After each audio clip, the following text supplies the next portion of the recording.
The Late Night Alternative with Iain Lee on Talk Radio. We have ways of making you talk.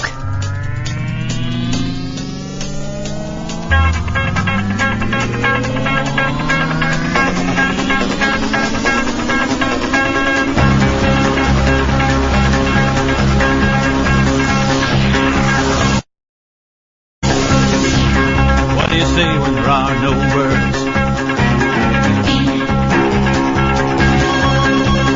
Feel a song that's never been heard. How do you know when you hear the call?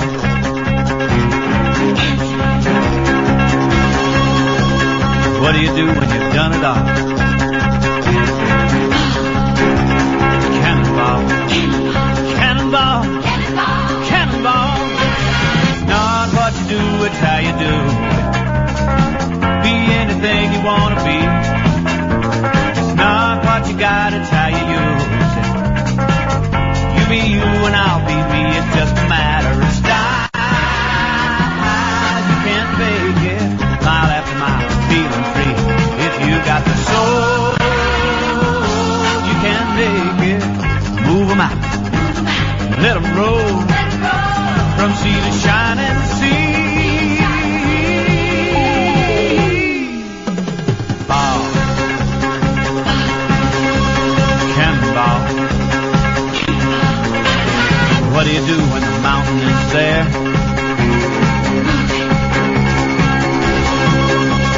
How do you answer the challenging dare?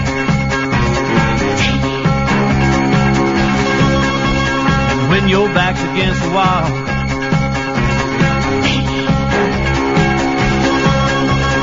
what do you do when you've done it all? Cannonball, cannonball, cannonball. It's not what you do, it's how you do. Be anything you want to be. It's not what you got, it's how you use it. You be you and I'll be me, it's just a matter of style. You can't fake it, mile after mile, feeling free. If you got the soul, There we go. you can't fake it. Move 'em out, Here we go. let 'em roll. Oh, yes. From sea to shining sea. Here we go.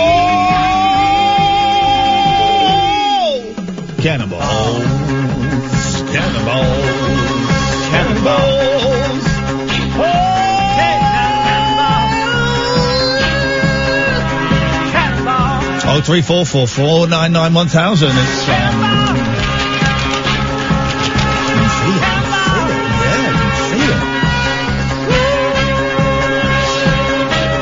Here we go. Feels like it's building up to something big, and then it just kind of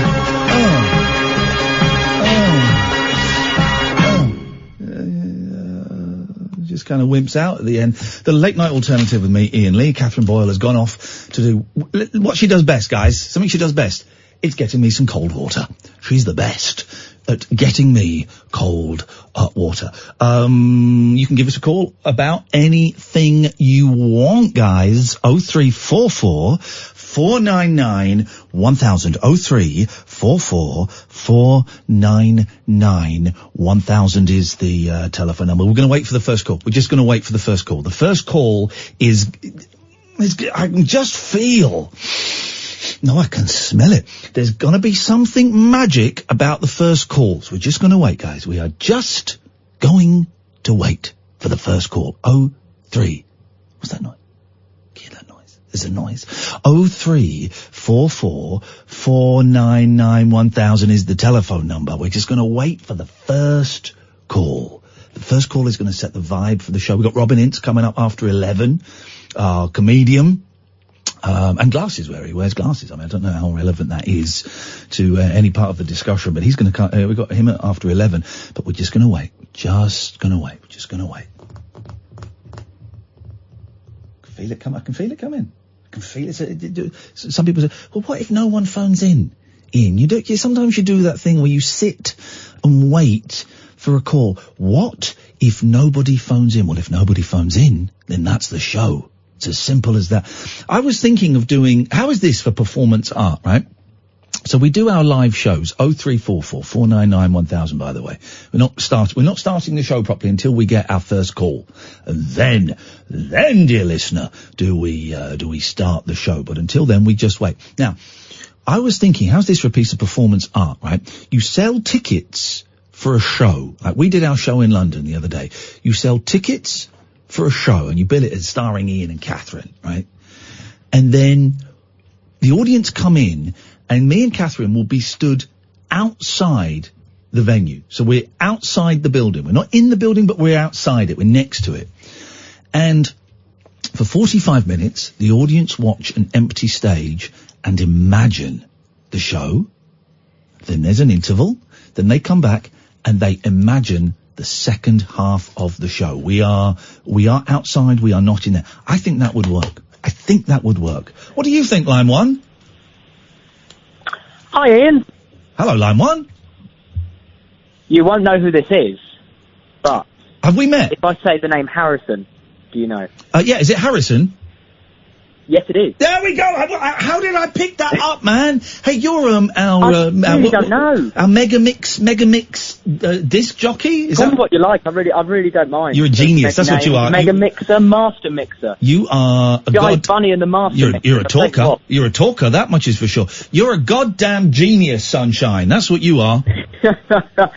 Means a lot, mate. Well, coming from you, that is a real honour, honestly. Hey, coming from a has-been who turned down the Lorraine Kelly show, Loose Women, and Victoria Derbyshire today. That's it. Well, you're the first call. You're the first call of the night, Harrison. You're setting the vibe of the show. What can we do for you? Well, you know, I'm a long-time listener, actually. Well, I say long-time, since Ian Collins left. Are you a first-time caller? I am indeed a first-time caller, but long-time listener. There you go. You get the bell. Mate. You get the bell. I'm remember to bring the bell. That is even more of an honour. That is. Yep. Is Kath there as well? Yes. Unfortunately, I mean, yes. Rude. Just hiding in the back there. I thought so. Yeah. Hi, Kath. Hello. Yeah, I'm all right. Hello. Yeah, great stuff. Yeah, so I just wanted to ring in and say, you know, thanks for the love and everything for the mixing. It really does mean a lot, and you know, just gives me something to do when I'm bored. Well, do it. You're not after money or anything, are you? It sounds like he's after money, Catherine. There's no money here. I mean, no one's making money. No, I'm not after money at all. No, I literally just do it as a hobby, really. You do good stuff. But yeah, I just want to ring in and, you know, say thanks. But and you do, hang on a minute. Let's turn thank you for the thanks. It's appreciated. But you're very talented. But you do a radio show as well, right? Yes, I do. Plug it. Let's plug Harrison's radio show, for God's sakes. You know, no one's listening to our show. So yeah, of course. And, well, actually, you know, come on. I've already said this to you on Twitter. Your radar figures mean absolutely all the dash all. It's just my job security, that's all. It's just my job security in an old-fashioned business. It is old-fashioned. The system is failed. The radar Cannonball. People stick in a diary. Cannonball. They don't even get the right people all the time. Cannonball. Go on, plug your flipping show, boy. Well, I don't really feel it. Okay, 4 p.m. until... Actually, no, 3 p.m. at the moment. Jesus, this guy doesn't even know what time... He doesn't even know what time he's on, Harrison! Look, this is a recent thing. I'm only on for an extra hour until August, and then I'm leaving. What? Don't plug it then. Yeah, I'm leaving in Screw August. those losers. Are you going somewhere else? 3 p.m. until 7 p.m. Are you going somewhere else? No, I'm not. I'm just... What? No, I'm not leaving. Well, I'm doing mostly freelance production for a career when I leave. Hoping to get back into presenting things soon. Everyone in music radio is getting the sack. That's the truth. It's the truth. Everyone is getting the sack. That's happening. Of course. I mean, we've known about that 10 years ago, to be honest. But I didn't care. I was it is a difficult time in music radio. Yeah, I've always wanted to do speech radio, actually, and you are one of the people that, you and Ian Collins, two people that I have. Right. So you like the Ians. Are you a fan of Ian Payne? I do, and Tommy as well, Tommy Boyd, of course. Ian Payne, well, I mean, I did actually used to listen to Ian Payne, but, you know, after that, yes, of course, after that, I mean, how did he manage that? Payno, how'd you manage that? Payno, insane in the Ian Payne. Payno. It is nuts, absolutely nuts. How do you manage that? I mean, it's... All right, Harrison, I'm going to cut you off. Really? Yes. There we go. 03, thank you, Harrison. 0344 499 1000. First call. So the piece would be, the audience come in, and they might see us as they walk into the venue. They might see us. We're just going to be outside the venue, sat outside the venue. 45 minutes. They imagine, I think this is so clever, they imagine what the show would be. Then there's an interval. Then they come back for the second half, a little bit boozier, and they imagine what the second half would look like. I think that's great. Can we get your ideas tonight, dear listener, for what many would call pretentious, but I call performance art pieces. I told you I did one performance art piece that was funded. These brilliant artists got funding from the government. It's funding to the tune that they paid me £2,000. Iain and Jane Forsyth, brilliant artists, really, really good. I love this kind of stuff. They paid me £2,000 for a 20-minute piece called Audience Performer F Off. And it was a reworking of a piece that someone had done in sort of about 1978. And it was 20 minutes split into 5-minute sections, and I'm there, I walk on, and I have to describe everything that I can see and that I'm doing. So, for example, I'm scratching my head with my left hand, and I'm feeling self-conscious about that now, so I'm deliberately putting my hand back down, and I can feel the table. I'm making eye contact with you. I'm pointing at you, so I'm going to look away. So do that for 5 minutes. Then what it was, I don't remember exactly how it was split, but then at one point there was a mirror behind me, and I had to turn around and do exactly the same stuff, but in the mirror. And then at 20 minutes, I walked off. £2,000. Did you tell them to F off at any point? What was that part? I did. I said someone looked like a paedophile. I had to react as my mind was going, and I had to just say what was in my head and what I was feeling and what I was seeing. I said, I'm looking at a guy, he's wearing glasses, he's not shaved, he looks like a paedophile. Now I can see that I've offended him, so I'm pointing at him and I'm putting my hands up and I'm taking a step back because now I feel very uncomfortable. I'm going to go and look at someone else now. That was the thing. I got £2,000 for that. Wonderful. Well, I love stuff like that. I love it. I find it hilarious. I love performance art. I love, it was in this gallery in Sheffield, and that afternoon we went and had a look around, and they were showing a film that was 8 hours long. And it was a guy walking in front of, the boats that go through ice. So they're called like icebreakers. Yeah. And they go really, really slowly. And it was just a guy walking in front of an icebreaker for 8 hours. That was the film. On a loop. Great. I love that stuff. Do you remember when we went to, which gallery was it where the women started dancing? Oh, that was the Tate Modern, wasn't it? No, it wasn't Tate Modern, it was the Tate Britain. Tate Britain. That was also where there was a dismantled shower on the floor. We stood there laughing at that for a good 10 minutes. It's funny. I like funny stuff like that. It was a blue shower.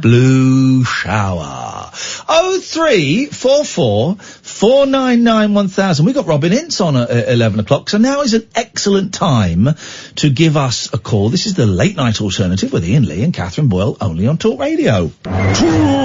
Tales of mystery and imagination on the radio show that does things differently. Dolly Parton, I listen to a record all day long. The Late Night Alternative with Iain Lee. I'm a nut job, but not that kind of nut job. On Talk Radio. Honest to God, it's the new Breaking Bad. Oh no! Have you ever had a lucid dream, Catherine Boyle? That's where you realise you're dreaming. And you can control it. Yeah. I have. Yeah. What did you choose to do with your infinite power? Flying, innit? Yeah, flying, innit? It's flying, innit? Oh, I think I'm dreaming. Yeah, only one way to find out. I'm going to fly. And then it takes a while because it doesn't work. You go, oh no, I can't fly. I can't be dreaming. Hang on a minute. I've got to try it. And then you fly a little bit. It's flying.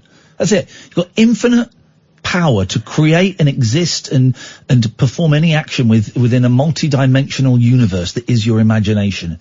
We all just fly. If you've ever had a lucid dream, 0344 499 1000. I'm going to apparently the Daily Mail will tell us how to do it in the female section.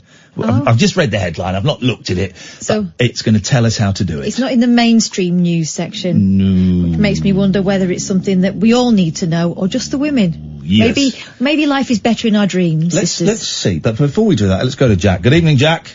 Good evening. Good evening, Jack. What can we do for you on this last show of the week? Because me and Kath ain't here tomorrow. No. Oh, Come on, spit it out. I've got a very sore stomach. You've got a what? My stomach is painful at the minute. Okay, well, go and see a doctor. Yeah, I have seen a doctor. He said, you're fine. He said what? Yes, mate? He said, Jack, you're fine. Stop being a tube. Okay. So, what do you want me to do? Do like a voodoo spell or something to kill the stomach? We got banned from doing that. Not. We got banned from doing voodoo spells after an elderly woman died.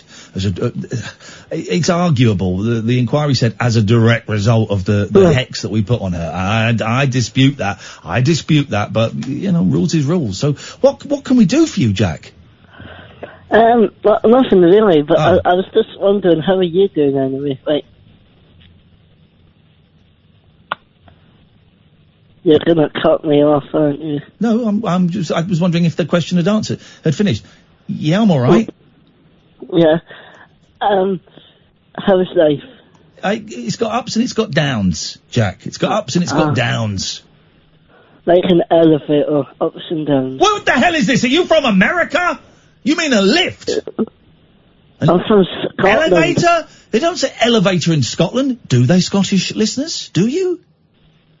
I think so. I need some Scottish. We don't have many Scottish listeners, because I'm a passer thief, but if we could get, we need at least 2 more Scottish listeners, to verify this outlandish claim from this young man that in Scotland they say elevator, there we go, there's the bell, instead of lift. And also, could you verify that your doctors over there look at you when you're ill and say, "Nah, you're fine"? What was it? Stop being a chimp. Tube. Chimp. What did he call you? A tube. A tube. My doctor is my mum and dad. Okay, they're nurses. Right. Well, they're not. I hate to break it to them that they ain't doctors. No. They're nurses. Go to the doctors. So you've not been to. So this whole story is built on. I thought he started. It's as wobbly as California is after the earthquake. Unlikely. Oh, yeah. Yeah, they are not doctors, Jack, and I would suggest you go and you sneak out under the cover of darkness at 2:00 in the morning and go and see a real doctor. Becky the Witch says, be careful of lucid dream instructions. They can lead to sleep paralysis. Sleep paralysis, as we know, as we've proven on this show, is a myth. It does not. No, sleep paralysis is necessary to stop you acting out your dreams and endangering yourself. Everyone is paralysed when they're asleep. No, well, they're not actually. Yeah. Well, I move in my sleep, so that's you proven wrong. You don't act them out. Right. I've proven you wrong. You have been proven wrong. And screw you. I was listening to Radio 4. Why? Because it was on. I like to think I'm intellectual. And someone on there said anti-Semite. Oh! And yet 3 or 4 weeks ago... Yeah, we go. I did that deliberately to indicate anger. 3 or 4 weeks ago, you called me out for saying anti-Semite and said it was anti-Semite. I'd say anti-Semite. Yeah, well, it's you humiliated me. It is, and it shall be... Who said it on Radio 4? I'm an anti-Semite. I'm pro-anti-Semite, the word... I am anti-Semite. Okay.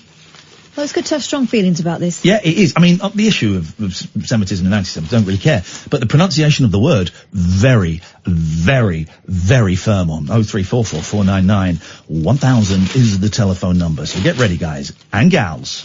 Maybe it's just the gals.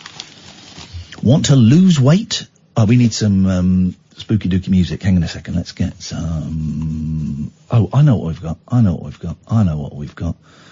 But if I listen too long, my brain turns to mush. That's not it. Hang on a minute. We're going to get some really spooky... I know it sounds funky, but a human was made because an alien done it with a monkey. No, that's not it. Okay, I can't find the right clip, so we're going to go to our good old friend YouTube. I'm going to type in crystal healing type music. Let's see what comes up. I kind of want fling, fling, fling, fling, fling, fling. I want that kind of music. Fling, fling, fling, fling, fling. They get some pling-plings in it. We're in. Hang on. Let's jump forward a bit. There we go. I never know where to get this music now. Past Times is closed. No. This is perfect. Exactly what I wanted. Dave will be with you in a second, but this is let's do Dave first. Let's see if this music works under Dave. Good evening, Dave. Hello, mate. What can we do for you? Well, I'm a long-time caller, first-time listener.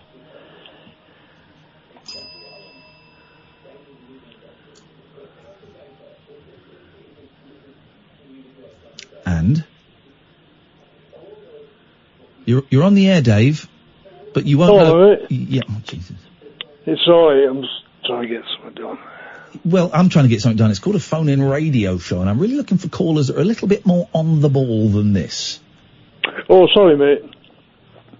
Thanks for your time. I mean, I don't know what was going on there.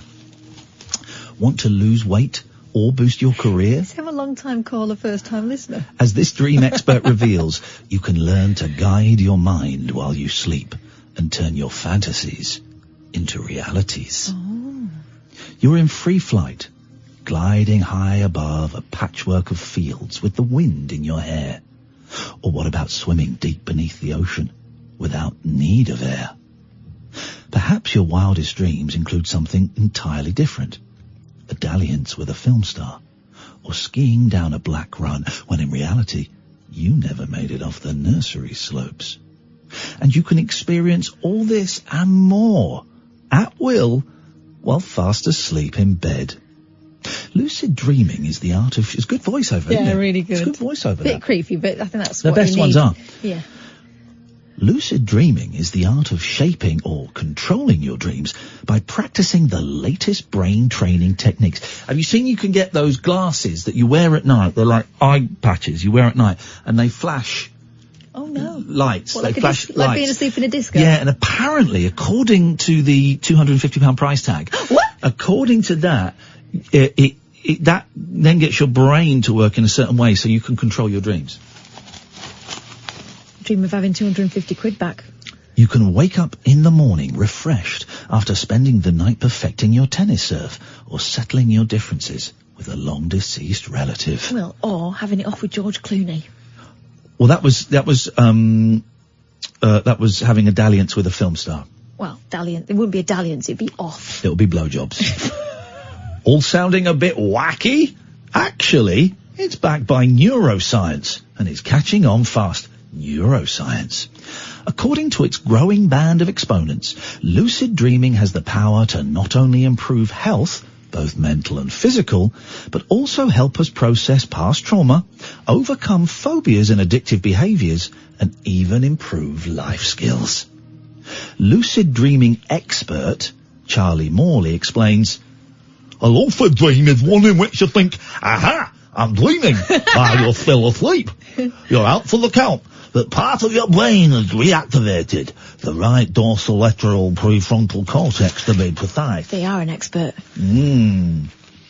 Allowing you to experience the dream state consciously.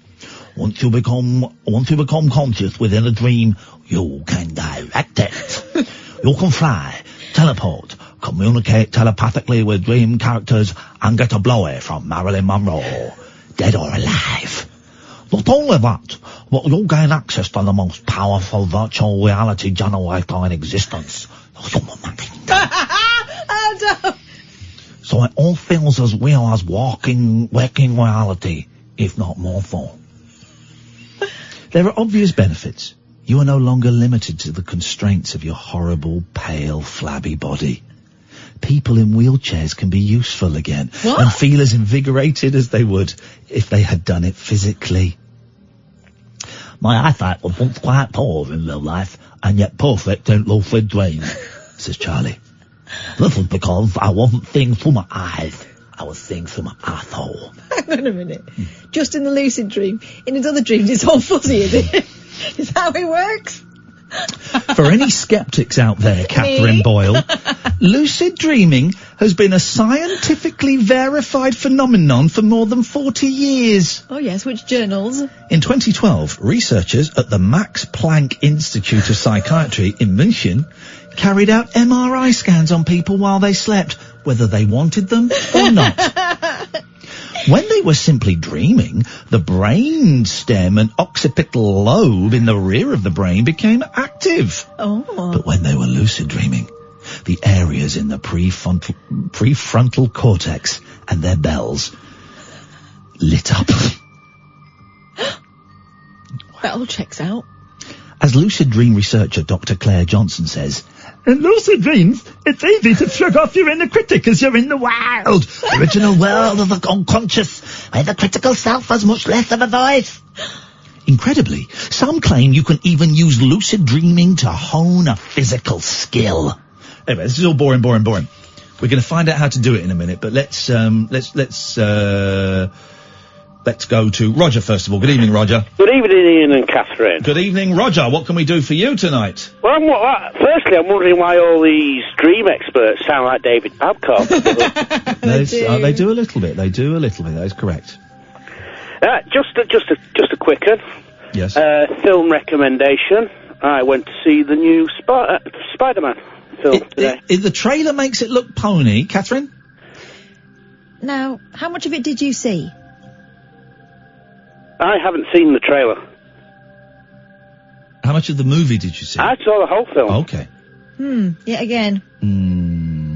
Roger claiming that he's blind and then telling us he's seen the film. Oh, no. Busted. I saw more of the film than a few of the people in there, because a few left after the mid-credit sequence. Oh. And there was a brilliant end-credit sequence, which is... Get over it. I tell you what, here's the thing. Can we all just agree, when we go and see a Marvel movie, when the film ends and the credit starts, we go? Because I'm sick and tired. Because at Endgame was the first one that I stayed around right till the end. They didn't put anything at the end. You're joking. No, they didn't. So can we just agree? Let's teach Marvel and Stanley, R.I.P., peace be upon him, that we don't care for this technique of making the credits come up, I'm going out of the cinema, right? We just make that a thing now.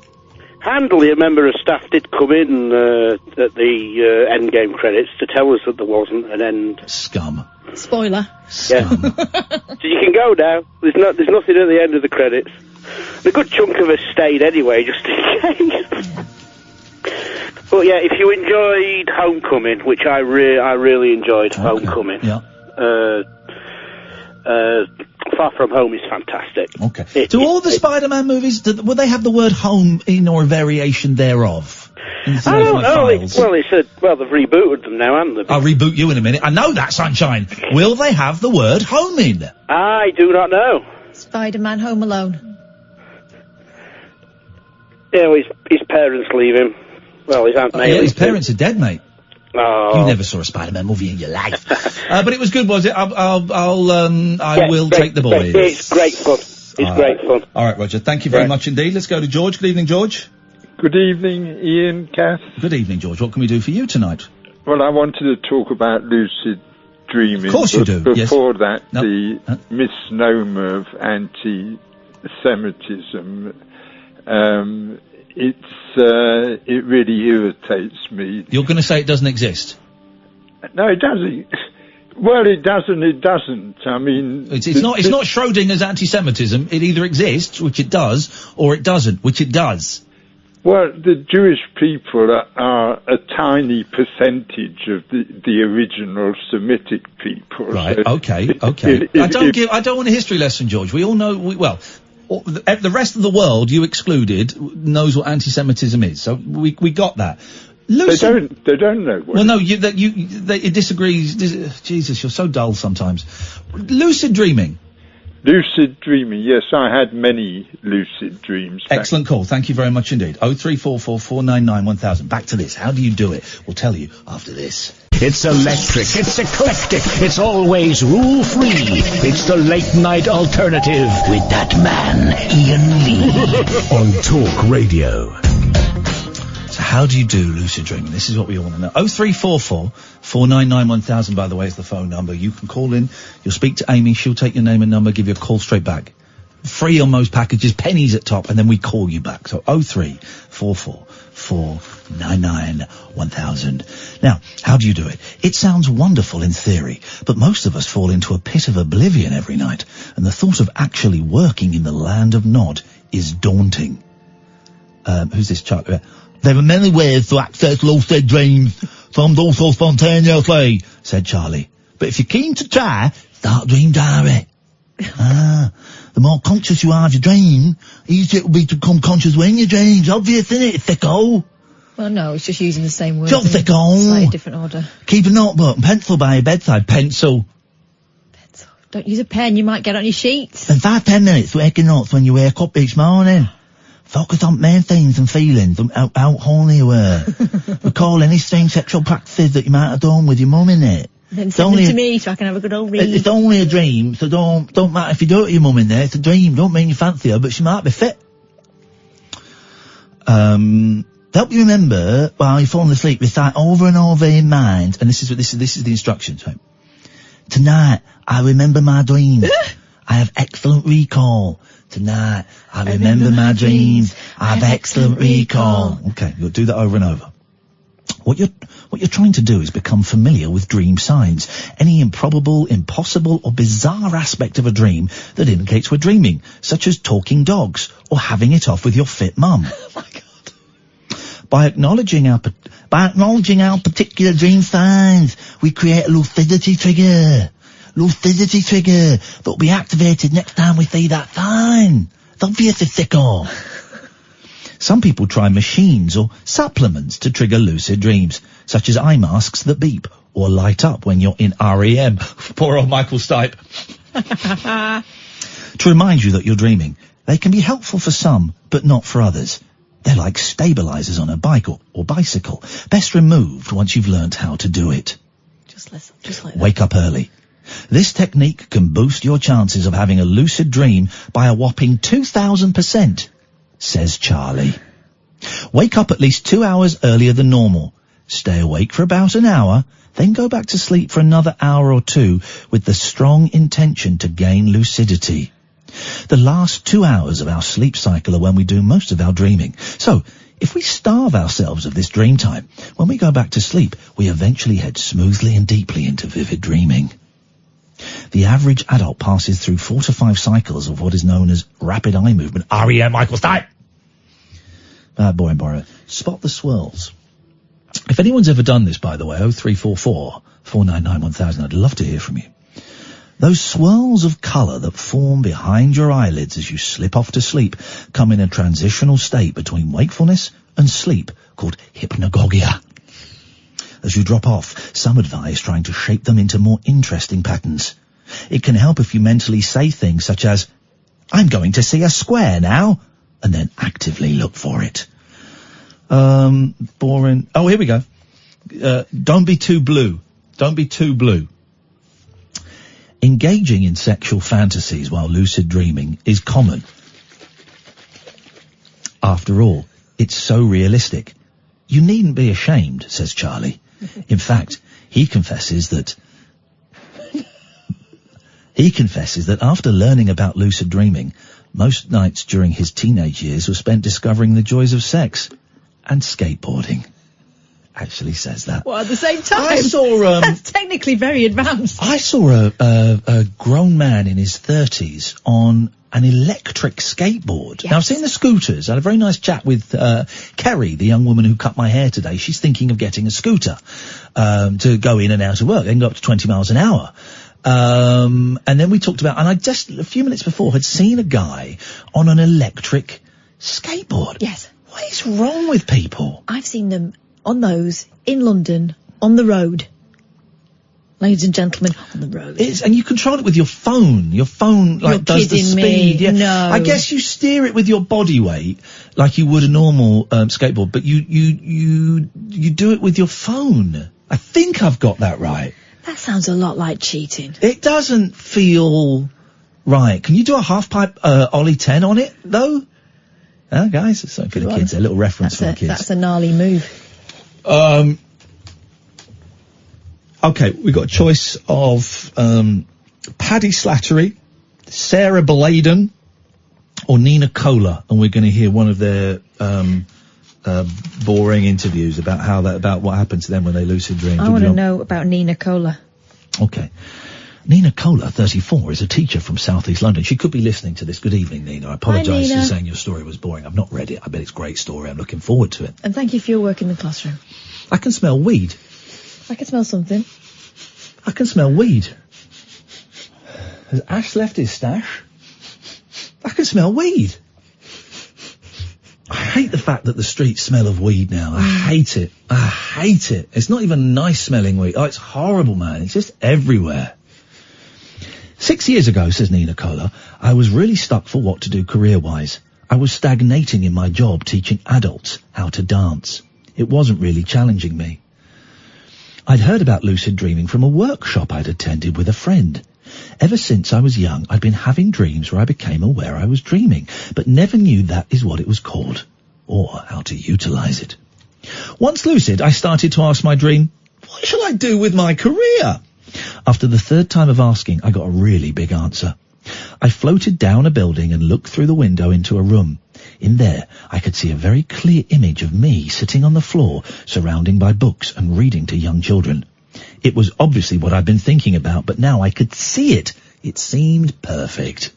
A few weeks later, a teaching role came up in a primary school near my home. The children would be older than those in my dream, but I applied for it. The next day I went to the interview and was told the job I'd applied for was already taken. But holy shit, one with young children had just become available. What the heck? I applied for that one instead and ended up getting it. I love my new role, and it all makes sense now. I've managed to create a small library in my classroom. Any spare moment is dedicated to reading to the children. Just like in my dream. If you've ever done it, 0344 499 1000. This is the Late Night Alternative, Iain and Kath on Talk Radio. Across the UK, online and on DAB. The Late Night Alternative with Iain Lee on Talk Radio. Nick says, I used to be able to have lucid dreams. I'd imagine I was lying in a wooden box while I was falling asleep. Eventually, I'd climb out of the box and I'd be in a dream and I could do whatever I wanted. And it's the last three words that make me believe Nick. He says, it was nuts. That to me means, yeah, I totally buy it. I totally buy it. I've had lucid dreams. I've had sort of a few of them, and I've had sort of semi-lucid dreams where I sort of know I'm sleeping, and then I like do some stuff, and then I forget, and I go back into the dream, and the dream takes over. But that's it. Let's go to Dean. Good evening, Dean. Hello, Ian. Can you hear me? I can hear you, Dean. Although there's an echo. Have you got headphones? What's going on there? What's your setup? I was just trying to put you off speakerphone because I was listening to you on speakerphone. So why would you do that? Bend over, Dean. Oh, you're lucky, Dino. Because I don't know, because you listen to the radio, so you don't want to have your phone to your ear. That makes no sense at all, Dean. You can hear the radio through the phone, though, can't you? Yes, you can, but if you put it on speakerphone, you can put the phone down while you're waiting. Why? What? What is wrong with you people? And by you people, I mean everybody called Dean. What is wrong with you? We got there in the end, Dean. What can we do for you tonight? The lucid dreams, I've got another technique of doing them. Oh, yeah, go on. Well, what you do is, this is what I read in a book years ago. Yeah. You can, there's two ways you can do it. You can either buy a machine to prompt you to do it, or you can just do it yourself. Well, what happens is, well, the machine gives you a little electric shock every half an hour, and every time you get this shock, or without this shock, you look around yourself and you do what's called a reality check, and you look around yourself. I'm doing one right now. The reality check would be, I've just paid money to be woken up repeatedly by this annoying piece of crap. Well, you don't wake up. She could be referring to our show there. You look round and you think, is this real? Am I dreaming? Every time you get the shock, then when you get shocked in the dream, when you're asleep, you look round in the dream and you think, is this real? And then you sort of wake up in the dream. But you don't have to have the electric shock machine. You can just look round and do a reality check every hour while you're awake. Yeah. To get used to it until it comes in the sleep. Okay. Okay. Yes. Yeah. So okay. The technique without the electric shock. Yeah, this is the same thing. You just look round every half hour. Hang on a minute. Do a reality check. Hang on a minute. Hang on a minute. I find.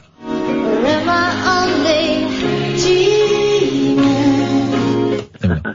That was quite quick. That was very quick. Found that quite quick. And also, it sounded like she was like double time, but that's her normal voice, isn't Let's it? have a. Hang on a minute. Hang on, no, I'm not so hot.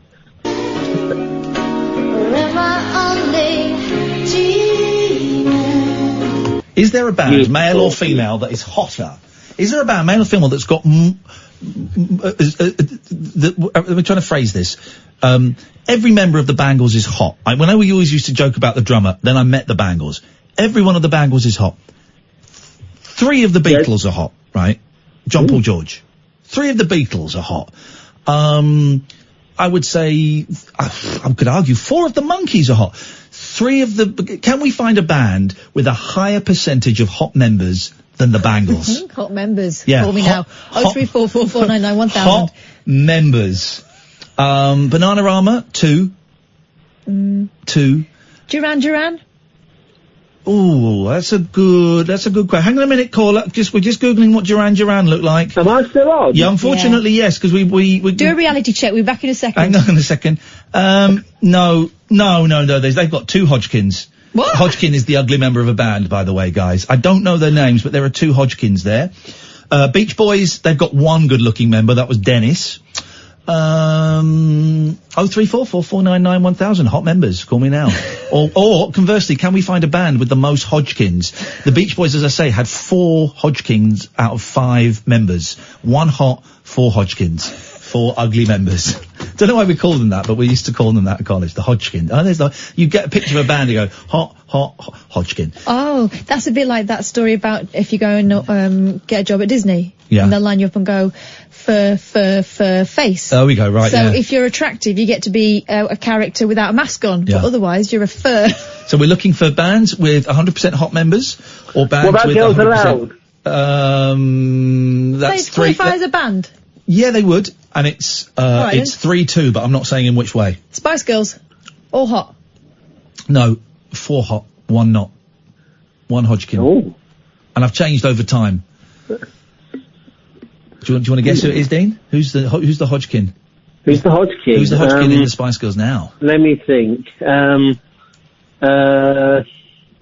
I fancy Jerry, so I'm going to say Jerry. No, Jerry's hot, man. Jerry, Hodgkin. Jerry Horny Horner, as we now call her. Catherine?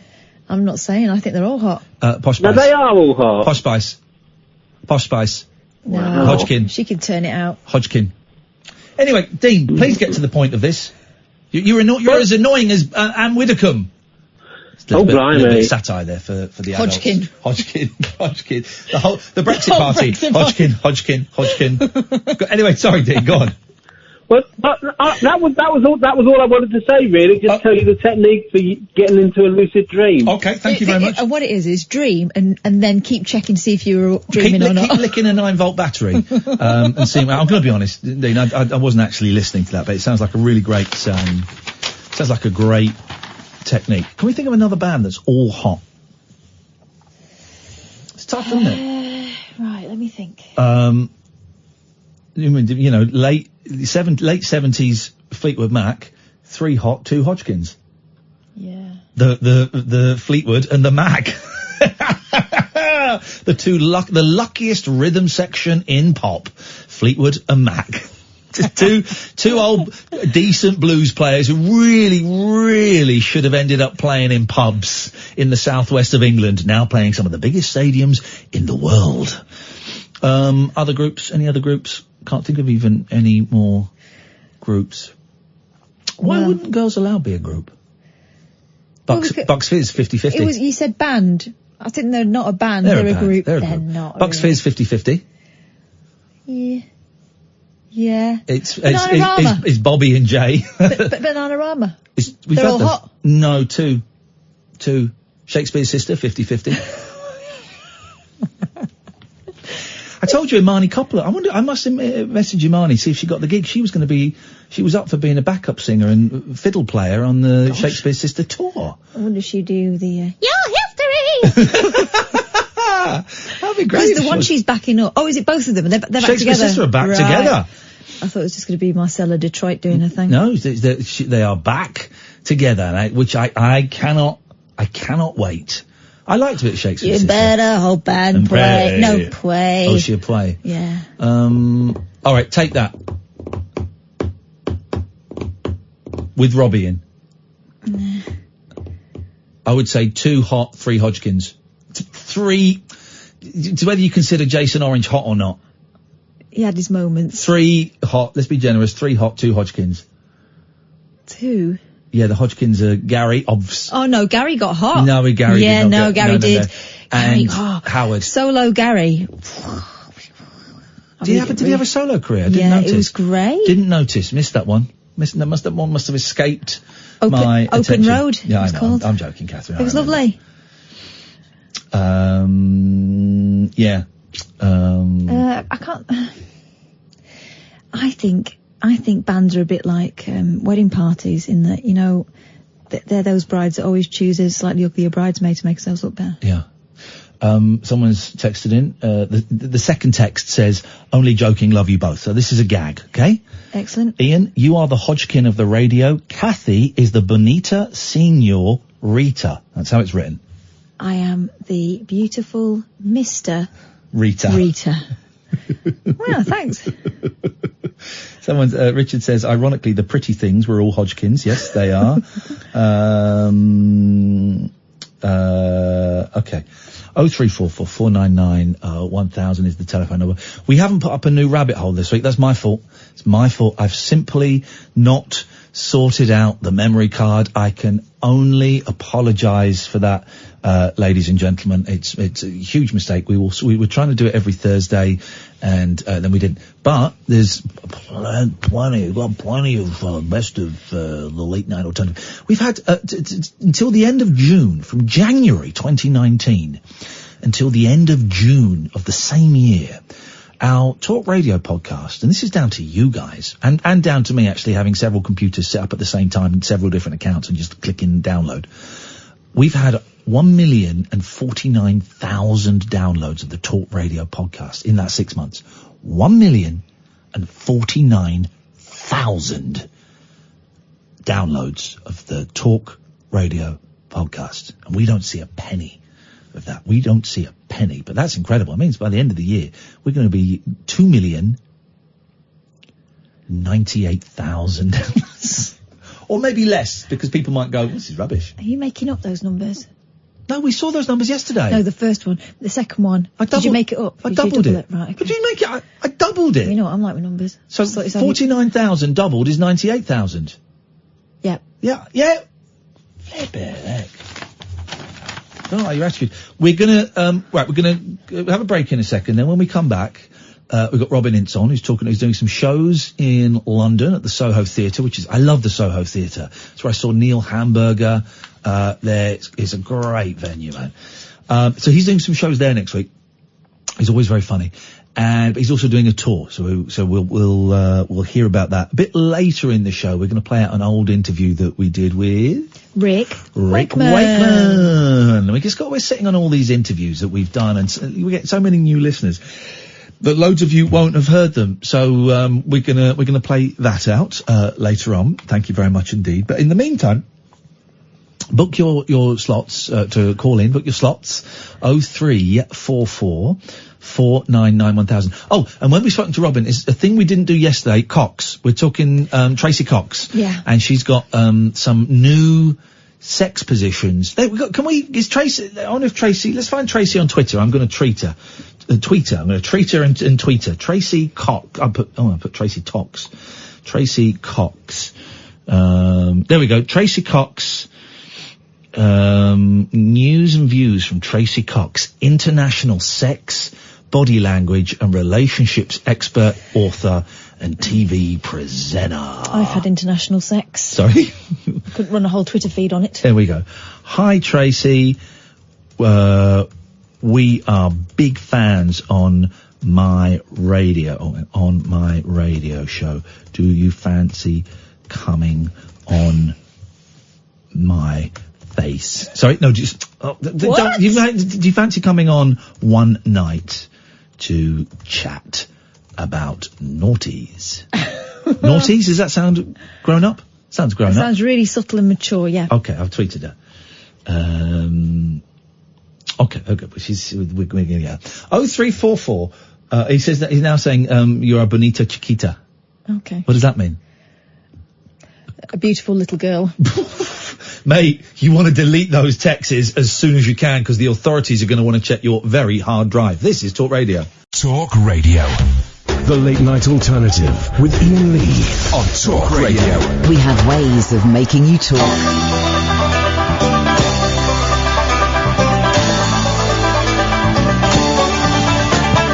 Eastbound and down, loaded up and trucking. Are we gonna do what they say can't be done? We've got a long way to go and a short time to get there. I'm eastbound, just watch no bandit run. Keep your foot hard on the pedal, son, never mind them brakes. Let it all hang out, cause we got a run to make. The boys are thirsty in Atlanta, and there's beer in Texarkana, and we'll bring it back no matter what it takes. Eastbound and down, loaded up and trucking. Are we gonna do what they say can't be done? We've got a long way to go and a short time to get there. I'm eastbound, just watch old bandit run.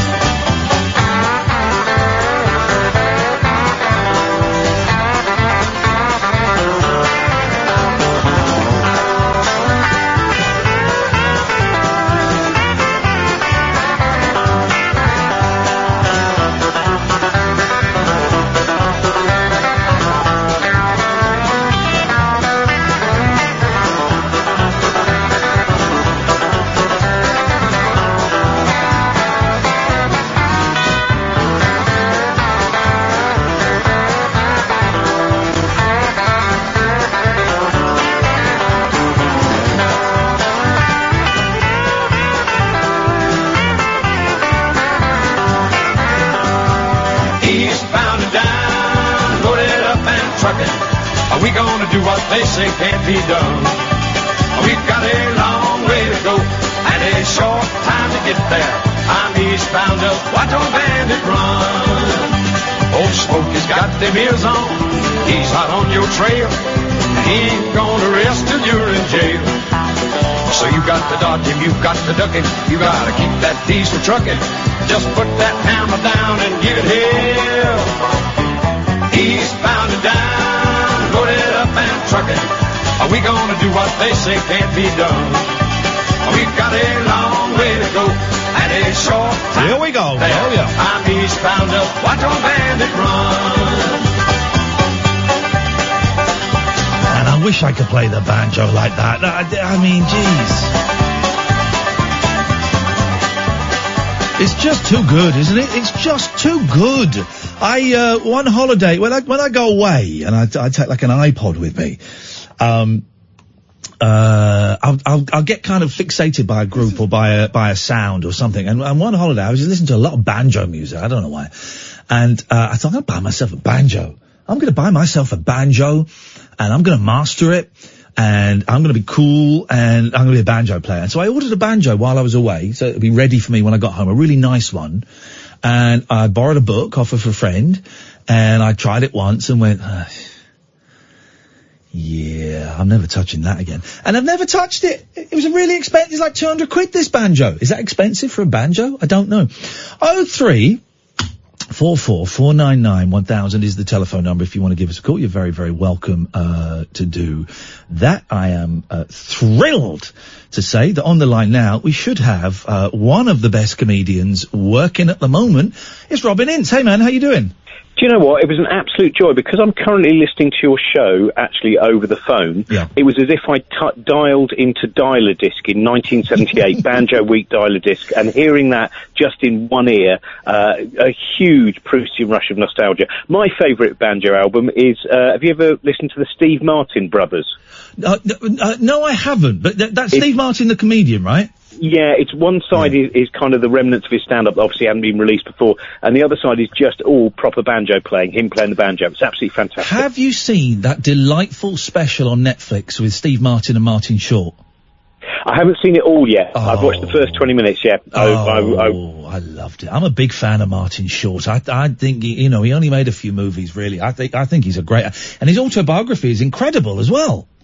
Oh, I've not read that. Mate, I've got it somewhere. I'm lending it to you. How's everything going, Robin? You all right? Very good, yes. I was also remembering that beautiful moment in the Billy Connolly documentary that went out over Christmas, where he is given a fretless banjo. Yeah. No, things going very well. Yeah, I've just got back from. I've been touring with Brian Cox around the world for the last 2.5 months, doing my normal job, as you know, of interrupting him when the audience no longer comprehend what's coming out of his mouth. I don't know if I always get there in time, but there is. It's a strange sensation to interrupt someone who is so lauded, and people are delighted to be there, but you can still see they go, do you know what, we don't know if we really want this old man interrupting us, but at least it gives us a chance to try and comprehend what we've heard over the previous 45 minutes about wave-particle duality. Is he... Because my mum's got a real crush on the good professor. Is he as nice as he seems? Or please tell me that he's just like a really mean, dark arsehole when he's off stage. Is he? Oh, he's this mean, wretched man who you just see combing his wigs on various different unpleasant mannequins, all with the face of Magnus Pike on them. Do you know what? We've toured so much in the last 2 years, and we've only ever had 2 proper arguments, which is ridiculous. And both times they've been about equations. And that sums up where, there was one time where we were talking about simulation theory, because that's what happens on the tour bus, obviously. And, we did not get on over that one. That was a stand-up row about simulation theory. Wow. How did you two get paired together? Because obviously you do the Infinite Monkey Cage on Radio 4. You've done is it 10 seasons? Excuse me, I do apologise. Series. Well, I think we've now done about 117 episodes. And the most exciting one is we're doing an Apollo 11 one, which will go out, I think probably on the anniversary of Neil Armstrong standing on the moon. Wow. And so, again, it gives me a chance to meet astronauts. And I'll tell you what, I might be 50 years old, but my excitement of shaking hands with astronauts has never subsided. When I got a little bit of attention on me after doing The Jungle, I went on one of those Sunday morning cookery programs with Tim Lovejoy. They were all hosted by Tim Lovejoy, and it was lovely. It was really nice people. But there was an astronaut on there, a woman who had actually been in space and had been in the space station. And I suddenly, Robin, became a 12-year-old boy around her, and I just kept giggling and shaking her hand and holding it a little bit too long. There's something magical about people who've been in space, isn't there? It is something also about these people who have actually looked back on the planet Earth properly, and it does seem to give so many of them a totally, someone like Chris Hadfield, who's a magnificent explainer of what it is to go into space and what it means to go into space. And he was, perhaps most famous for doing the Space Oddity on his final mission on the ISS. There was a thing that made him very famous, which is he sings Space Oddity, and as he says, planet Earth is blue, you can actually see out the back window and go, oh yeah, planet Earth is just behind him. But I think there is, when you shake hands with someone who that hand has sometimes had to hold on to the side of something travelling around space, you think, I better not let go now. This is the worst time to let go. I asked, and then I kind of interrupted my own question. How did you and Brian Cox get together? Were you friends? Did you? I made him. I originally made him in a laboratory, and he's not a real boy. A lot of people know this. He's kind of, Pinocchio as imagined by Philip K. Dick. We first met about 15 years ago, and then I did a pilot with him, a BBC radio pilot.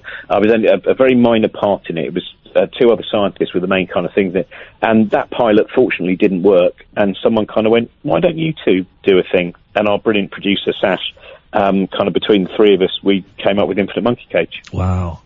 I think I told you this last time you were on when you were talking about the book. Catherine has just joined us, by the way. Robin's on the line. I know he is. Hello, Robin.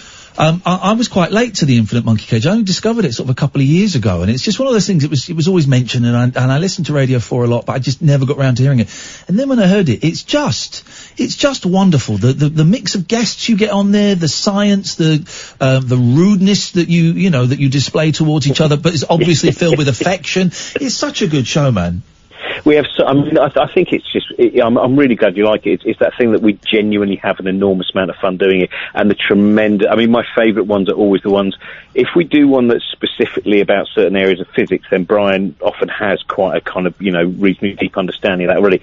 The moment we go into an area that he doesn't know very well, just his excitement. He doesn't pretend. When you see him on those famous shots where he's standing at the side of a Amazonian rainforest while monarch butterflies fly through his ears and mind. That smile is a smile that isn't just for television. The excitement of going, explain that again, so I didn't realise. So you're telling me that photosynthesis, that actually does involve quantum behaviour. At that point, his excitement is very real. And I love the arguments. I remember once doing one where we had two people who were involved in space exploration, and they started to have a proper row about where we're most likely to find life in the solar system beyond the planet Earth.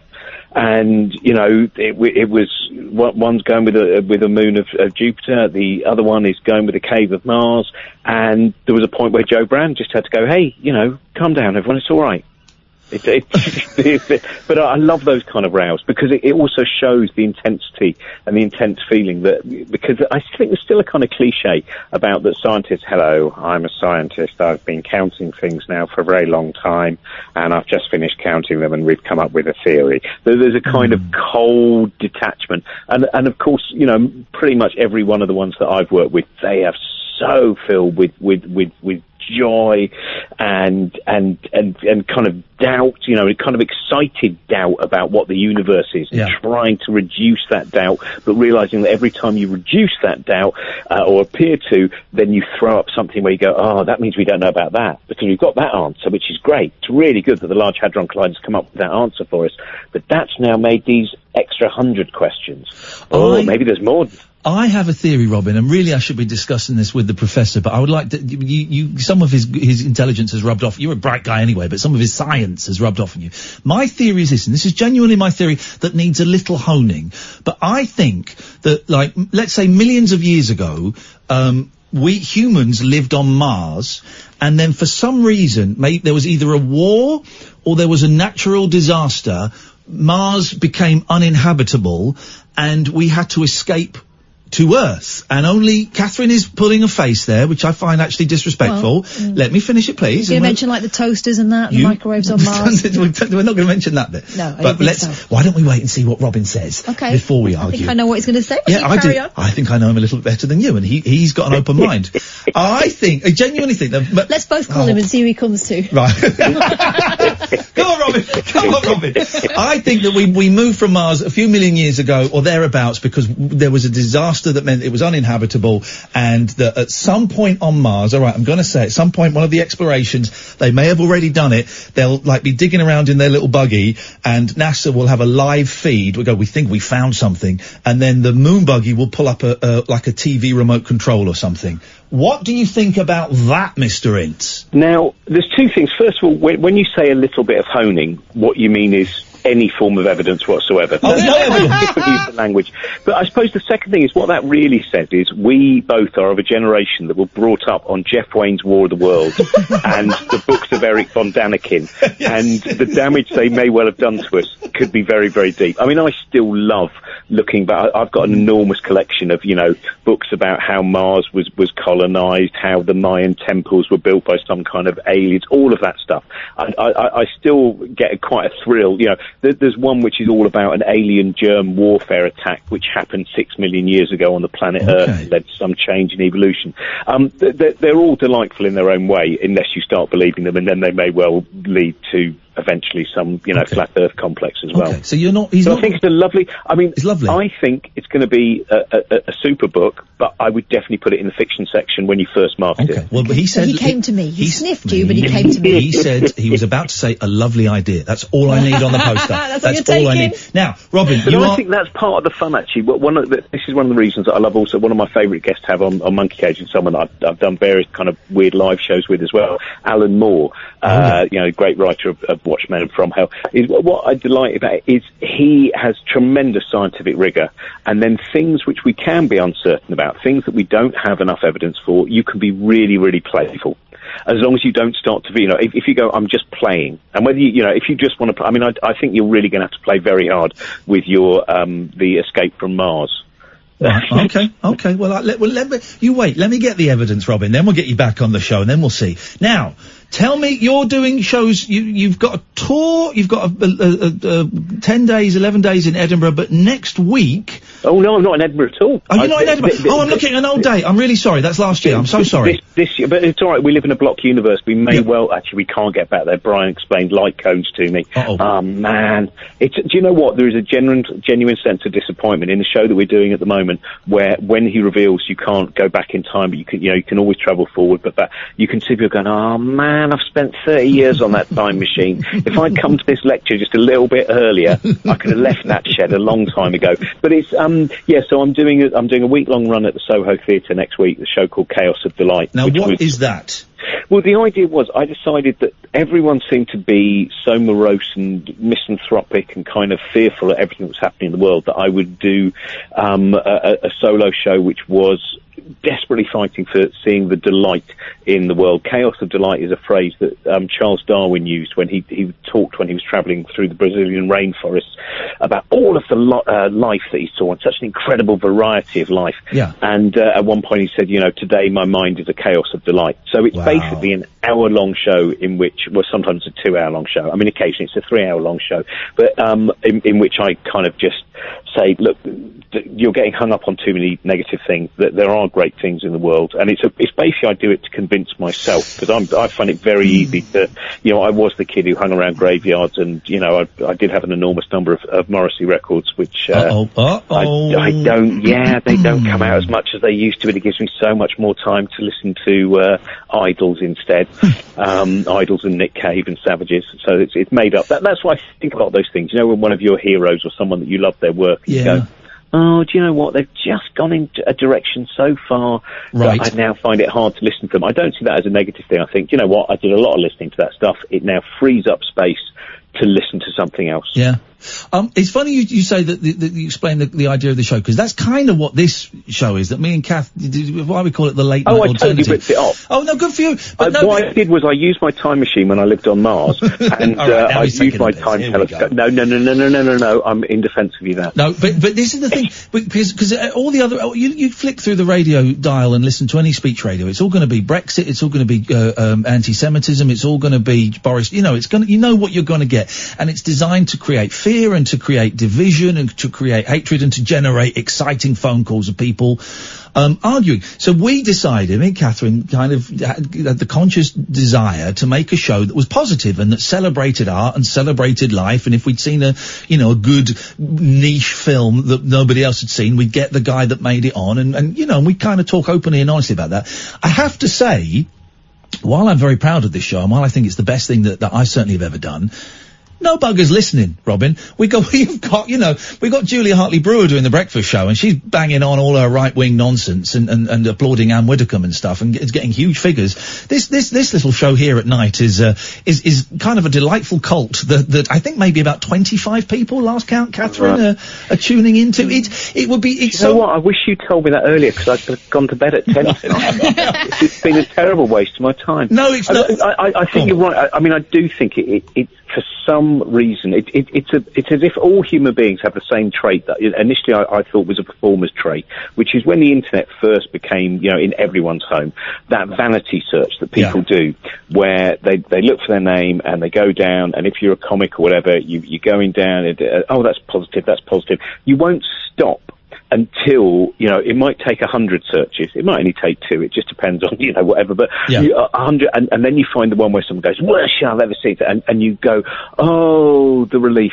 I'm rubbish, and the world is awful. I'm loathed, and I think we've become so attached to, and I think it's very specific. It's quite specific, I think, to our culture in particular, which this kind of this bitterness that we see, this relentless bitterness, this frequent fear that someone might not be as unhappy as you. So how can we make them as unhappy? All of that stuff, and I think the older I've got, the more I'm desperately trying to fight against that, and why I try sometimes to take a little bit of a back step from things like social media. It's addictive, isn't it? With all, you know, I don't know about you personally, but with me, with all the greatest will in the world, I find myself getting sucked into Twitter arguments and calling people dickhead. You know, it's very Moorish to get involved in the dark side of stuff, and Twitter in particular, I think, is possibly the worst place for it, and Digital Spy. But it is easy to get stuck. So how do you make this show? How do you do a show then that is celebratory? Well, this one is I've filled it now with all the things that brought me joy from a very early age and all the way through to the kind of to the present time, with a few little kind of deviations also in you know why you don't need to be, you know, angry at vegans. You know, what if you're going to be, you know, use your anger well. If you want to be frustrated by things, you know, if you're an atheist, there was a lovely moment on Monkey Cage a while ago where one thing that I found interesting as someone who's kind of, you know, an atheist, whatever, is years ago, I think there was a point where everyone was like, kind of, who was an atheist, like, hey, you're an atheist, I'm an atheist, we must have loads in common. And then over the last 10 years, you've kind of gone, oh no, it turns out you might not believe in a God, but you still might have nothing in common. And there was this, I tell this story of, there was a point on Monkey Cage where we had Neil deGrasse Tyson and we had Victor Stock, the former Dean of Guildford Cathedral, wonderful human being. And, at one point, we had Clerical Corner. It was for our 100th show, and we had Richard Coles there as well. And Brian went, let's go over to Clerical Corner. And Neil deGrasse Tyson went, do they have a physics corner in all of their churches? And then Victor just came back and went, well, in Westminster Abbey, where, of course, we've got Charles Darwin, Isaac Newton, and Stephen Hawking, one of the things that we do is, and it was just this, it was this beautiful moment, because Neil, I think, is approaching it in this kind of, you know, in America, where there's so much kind of, you know, the dogmatic and highly funded, you know, far-right evangelicals, and really, and Victor was kind of like, we don't really need to have this argument, do we? You know, there's a lot of common ground, and so a lot of the show is also about trying to find, you know, that thing where we have a lot more in common than very often than you know, we have different from each other. You know, if you peel away the supposedly strong-held opinions that people have, and you actually find out what they care about, a lot of us have a lot in common, and we're kind of, but at the moment it's become very, very binary. So you know, I basically start with, there's various stories about Peter Cushing. Some nights I do an aria that Christopher Lee did in the film The Return of Captain Invincible, but that doesn't happen every night. It just depends if the mood takes me. I would do a little bit of it for you now, but I'm at Dad's house and he's gone to bed, so I can't do that. And then it just goes through different things that I've loved kind of musically, and things about astronomy and science and Nick Cave and all of those other things that bring me joy. So that's the Soho Theatre, the 8th to the 13th. I love the Soho Theatre. I was there at the was it this weekend or the weekend? It was this weekend, I think, to see Neil Hamburger. I wanted to see that show. That sounded great. It was great. I'm such a big fan. It was great. But so you're there the 8th to the 13th. I've just tweeted the robinince.com links so you go to that. But then you're doing a tour. You're going all over the place with the same show, or you're doing doing different things? I'm doing about I think 12 more of the Chaos of Delight show, which does change every single night, and it's I can't remember where I'm going, in Corsham and Glasgow and Edinburgh and Cardiff and Penzance and various other places. I've just basically made it sound like my agent has no idea about geography. Where are you doing? I'm doing Glasgow and Penzance. That's the two places. And then I'm also back on tour with Brian Cox as well. We're doing I'm scrolling down your live page, and it's got all these lovely theatres and art centres and stuff. Then it says September, October, Brian Cox Live with Robin Ince Arena Tours. That's brilliant, man. Yeah, I will be playing the Acorn in Penzance and also the O2. It's just insane. Hey, did you go on? No, I do. I never forget the fact that I know that I'm a very niche comic, and what I do is very niche, and it's not everyone's cup of tea, and so I find it quite remarkable that when you kind of go on at somewhere like Wembley Arena, or Manchester, or whatever, and you just think, wow, I've been doing the show with Brian, where not only am I allowed to do stand up and mucking around, but I'm allowed to do a poem as well. Actually, almost the end of the show is me doing a very kind of personal poem, which is, and I forget how weird that is until we have a break from the tour, and then I go, what an odd thing. I bet there's some people who are just sitting there going, I don't think we paid for poetry. This is Two more quick things. I'm going to let you go, because I'm going to do one question, and Ray has been waiting. Ray's got a question for you. It's like Saturday Superstore. But very quickly, did you hear today that Brendan Burns has quit stand-up? Yeah, he said, I remember saying I was going to quit stand-up. Do you know what? It's a dangerous thing to say that you're going to quit stand-up if you've been doing it this long, and if you know this. I mean, I hope whatever Brendan does, I've known him since he began, pretty much. We probably started around the same time. Yeah. And I hope that he's got a plan that will, make him happy. I certainly know in the last few years he's found ways of making stand-up a lot more kind of joyous for him. Good, but, I'll be interested. I just wondered what you thought. Let's bring Ray in very quickly. Ray, you want to speak to Robin? Hi, good evening, Robin. Hello, how you doing? Yeah, good, thanks. I don't know if this is going to make you cringe or not, but one of my best friends, while I was his best man at his wedding, is a ginger-haired lad called Tim, and he used to take the money when you were comparing at the Mitre in Hampton Court. Hampton Court, and he looks like Richard Branson. Yeah. I saw him tonight, but he told me, he said, you've got to come along, and I saw you many, many weeks because you were comparing there for quite a while.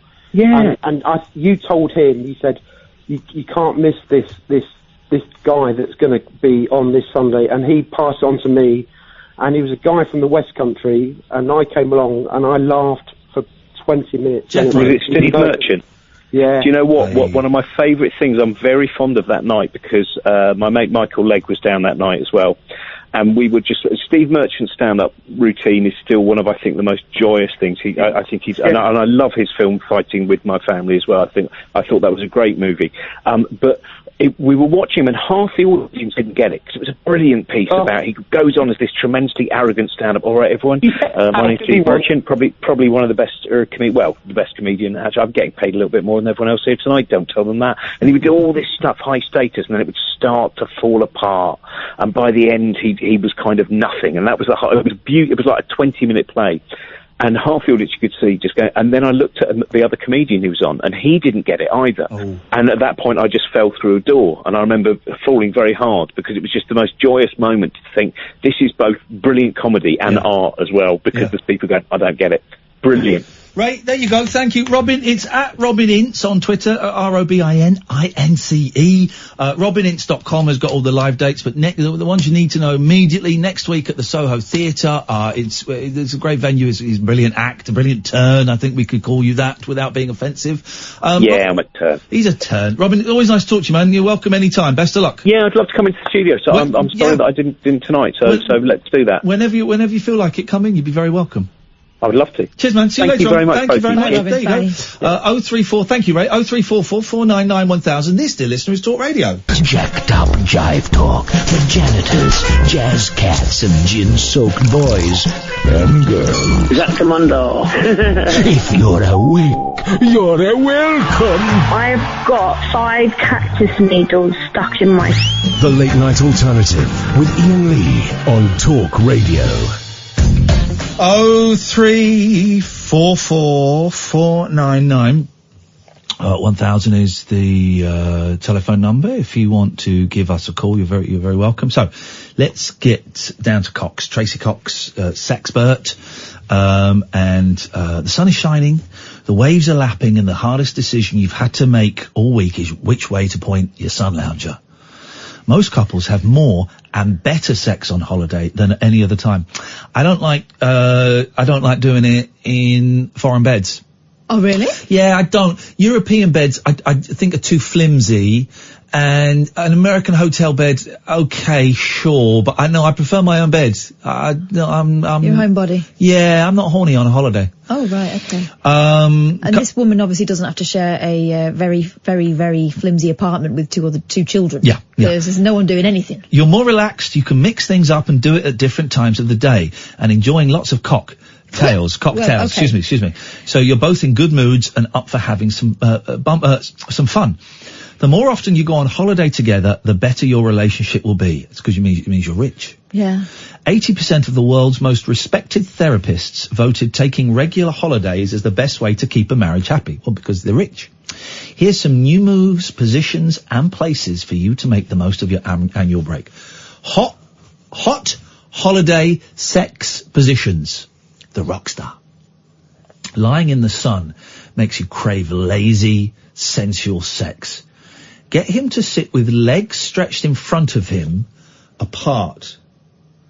Facing him, you sit between his legs, then put your legs over his feet and either side of his chest. What? We might have to act this out in a minute. No. Can you and Amy act it out? No, it sounds like a lot like contortionism. Clasp each other's wrists, then rock. It's like the exercise you do. Yeah, teddy bear roll thing. When one leans back as the other leans forward, pulling each other up with your arms. But is your penis inside the lady? Well, you'd have to have a 2-foot knob. Get him to sit. So you're right, you'd have to have a small penis.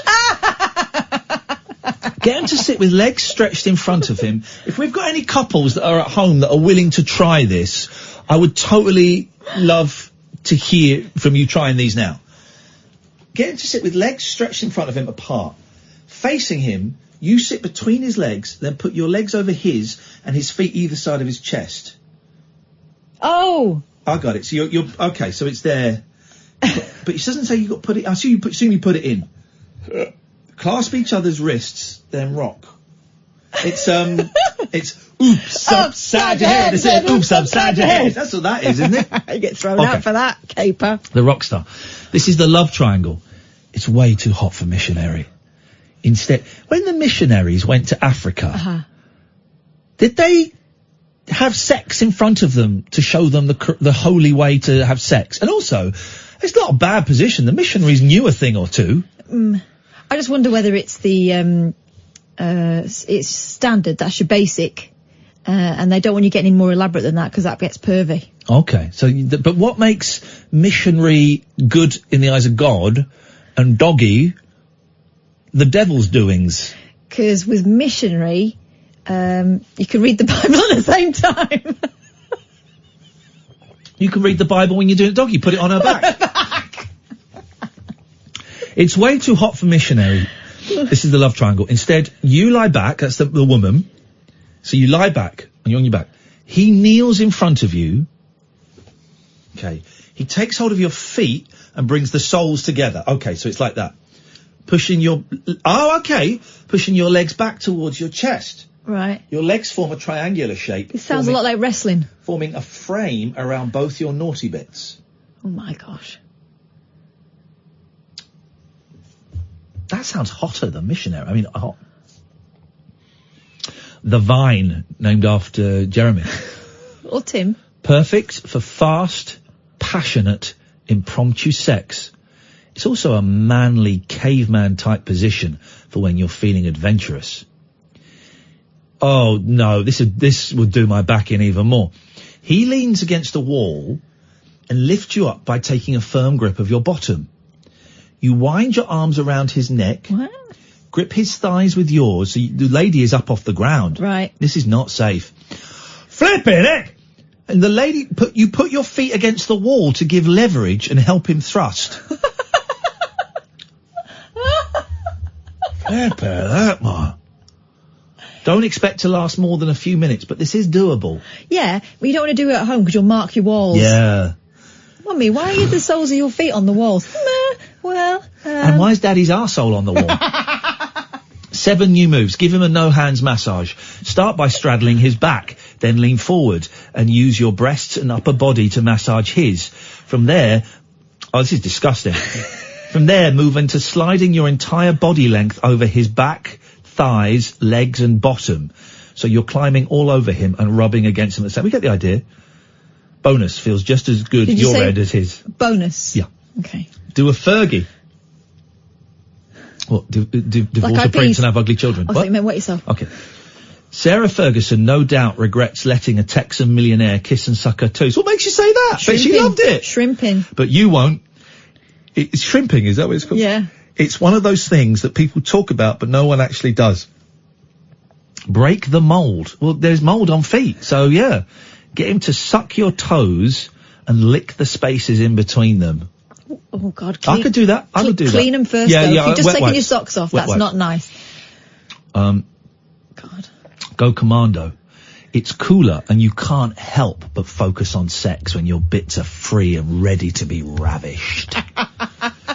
That innocent-looking knee-length sundress suddenly transforms to corset and garter-type sexy when you discreetly take his hand to show him what you forgot to put on. Oh, no. Make a sex bucket list. While you're what? Sex bucket. Oh, right, okay. While you're sitting around the pool, of all, make a sex bucket list while you're sitting around the pool of all the new things you both like to try. Then put dates beside each one so there's a deadline. And so that's not a thing. And then at the end you have to die. So that says that's a move. This isn't the list of 7 new moves. Move number 4 is not a move. No. Oh dear God. Oh no! This woman wants locking up. She probably does want locking up and the key being swallowed and she has to wait until he craps it out again. Then she has to get it out with her teeth before... That'll probably turn her on, dirty pervert. Do it in front of the window with the blinds up. Oh no. If you're brave, you'll leave a side light on so anyone peering in can see a sexy silhouette. Otherwise, do it in the dark knowing no one can see you but you can see everyone else. Be a voyeur. Stand in front of a long mirror, totally naked. Get your partner to stand behind you, blindfolded and also naked. Let them explore, touch and kiss all parts of you as you watch yourself become aroused. Take turns. Next one. Get wet. Pull on a nice tight t-shirt, minus your bra, then accidentally splash yourself to highlight your best features. See-through clothing is more erotic than bare flesh because it's mysterious, offering a tantalizing glimpse of what's beneath. He can pull the same trick to show off a ripped torso! Dad bods! Mix things up by doing things at different times of the day. What, like breakfast at tea time? Being slightly tiddly at a completely inappropriate 10 a.m., sucking off Bucks Fizz, sipping on a Bucks Fizz, sets the scenes for your slide into a gloriously hedonistic holiday. Where are the kids? We've got the 7 best places to do it coming up after this. The Late Night Alternative with Iain Lee. Unfiltered Night Talk with the original king of unconventional conversation on Talk Radio. We have ways of making you talk. 03444991000. Quiet on the calls tonight, but that's absolutely fine. We're not here tomorrow. By the way, we've got Rufus Hound in tomorrow. And we've got a couple of days off next week because I've got the tickets, Kiss tickets and the Bob Dylan tickets have come through now. So it's definitely on. It is on. All right, so we've got sexy places, Tracy Cox, sexy places to do it. Certain locations and situations put a fiendish twinkle in everyone's eyes. Well, Kath, we know you're a dogger. What? I'm not. You've done it outside? It's not dogging. Okay. Fine, all right. Okay. It wasn't in a lay-by. There were no cars involved. There was no one pretending to walk the dog. There was no one spying on us. As far as you know. Couldn't see much If it's public or semi-public setting, being arrested isn't quite the kick you're after. Sex in public is illegal. Yeah. So you've broken the law. So be sensible, and in high-risk places, aim to get aroused rather than satisfied. Also know the rules of the country you're visiting. In Dubai... Oh, like the country code. No shouting. And leave the gate shut. Shut the gate. Even innocent public displays of affection like kissing and holding hands are socially unacceptable. On the plane, unless it's a long haul, it's unlikely you'll have the chance to become a fully signed-up member of the let's call it the Miles High Club. But you can get away with murdering your seats by putting a blanket over your laps and letting your hands wander. No, you can't. Everyone knows that's what you're doing. No, you're not going to tug someone off on an aeroplane. Plus, everyone gets a bit farty on aeroplanes. Yeah. in the swimming pool or hot tub. In movies and porn, these are the main hot spots for holiday sex. That's actually not true. In reality, you're best avoiding because they're full of bacteria that cause irritations, urinary tract and yeast infections, all of which will spoil sex for the rest of the holiday. Jump in for some steamy foreplay. This is and then jump out for the final act. No heavy petting. Yeah, exactly. In a restaurant... No spitting, no running. Hmm?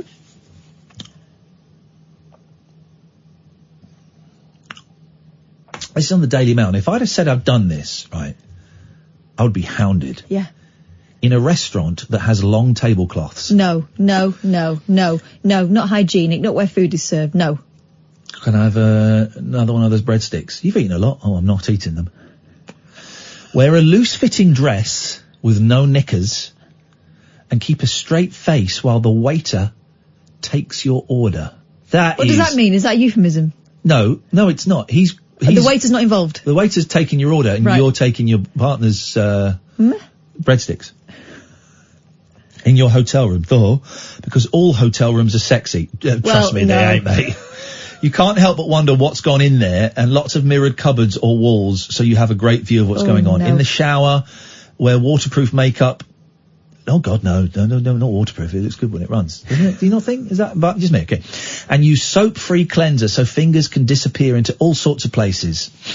Shampooing each other's hair is an incredibly intimate and sexy thing to do. Or let him shave your legs. What? You should have had that taken care of. There should be nothing to shave. I can't think of anything less erotic. Shaving a chest? On the beach, go far from the crowds, take some towels and sarongs, and you'd be amazed what's possible. Never have sex on a beach. You do not want sand under your foreskin. Ditto, if you jump on top wearing a loose skirt with no knickers, if it's too obvious to thrust, squeeze your pelvic floor muscles around it. I mean... Here we go, and this is your one, Catherine. In the countryside, walk a little off the beating track, and you'll find conveniently placed trees or bushes that shield you from view. I mean, it really is a remarkable look into the mind of an incredibly mucky lady. Oh, I could make up some stuff. Well, okay, I'm sure you I think we all could. Look, you go to tracycox.com, the main picture is a picture of a bum, a lady's bum, and then she's surrounded by, then there's a picture of her surrounded by dildos. Oh my God. I mean... I bet Cox isn't even her real surname. How do women masturbate? A hands-on guide to the 4 most popular techniques. Stretch your next session to make sex last longer. 6 hot handjob techniques to try on him tonight. First time anal, all you need to know. My God, what a world. God, Miss Jones. Please tell me you got something clean and decent for us, Catherine. 0344 499 1000, by the way, dear listener. A scheming teenager dressed up as a police officer. Did we do the 22? We did the 22 break. I'm so sorry. Sorry, Catherine, to interrupt. Go on. A scheming teenager dressed up as a police officer and issued random people with a bogus on-the-spot fines. Oh, I saw this. This is brilliant. Mason Crozier, 18, had little motive to hang sanctions to members of the public. Fines for supposed criminal offences. That's a very clumsy sentence. Yeah. But no one actually coughed up a penny, as the ploy had a lack of sophistication, the Manchester Evening News says. And Crozier was spared jail at Manchester Crown Court after admitting 3 counts of impersonating a police officer and 1 count of fraud. Oy. He was instead sentenced to a 2-year intensive community order, 30 hours of rehabilitation activity, and 30 hours of unpaid work, and banned from fancy dress shops. Oh, no! I added that one. Judge Elizabeth Nichols also ordered him to pay a victim surcharge. The court heard the teenager, who lost his mother as a baby and has a father in prison for drugs offences, first approached a taxi driver in Ardwick, Manchester, told him he committed a traffic offence and demanded an on-the-spot fine. £45, please. Duncan Wilcox, prosecuting, said the victim was told if it went to court he would face a higher fine. He said the victim could get points or even lose his licence. The cab driver says Crozier was wearing policeman-like clothing and had produced an ID card that claimed he was PC Dale Thomas with British Transport Police. But the victim wasn't convinced and called BTP while Crozier was still there. Wow. When told what Crozier was saying simply wasn't true, the victim used his phone to take a picture of him before he fled. So this lad is not Lex Luthor. Yet Crozier approached a 16-year-old boy later that day in May this year. That's who you go for, young people, because they will cack themselves. And found a cannabis grinder on him, Mr. Wilcox said.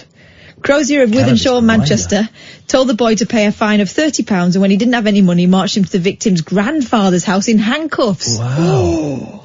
Crozier told the boy, the grandfather let Crozier in, again dressed in this fake uniform, and gave him £24, and the boy gave him a further £6. But the man was suspicious, not least because the card Crozier left detailed his base as Longsight Police Station, but it was spelt wrong. Police later used the card to match Crozier's fingerprints, the court heard. The final incident was on May 29th when Crozier and an accomplice targeted a woman who'd been to the Spice Girls concert at the Etihad Stadium. She'd needed to use the toilet and tried to go in Asda, but it was closed, the court heard.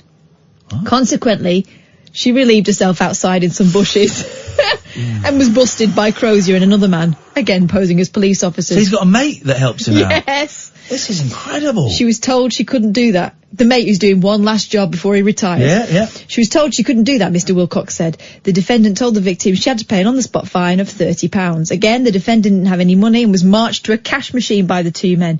At this point, she began to get upset, and another member of the public saw what was happening and intervened.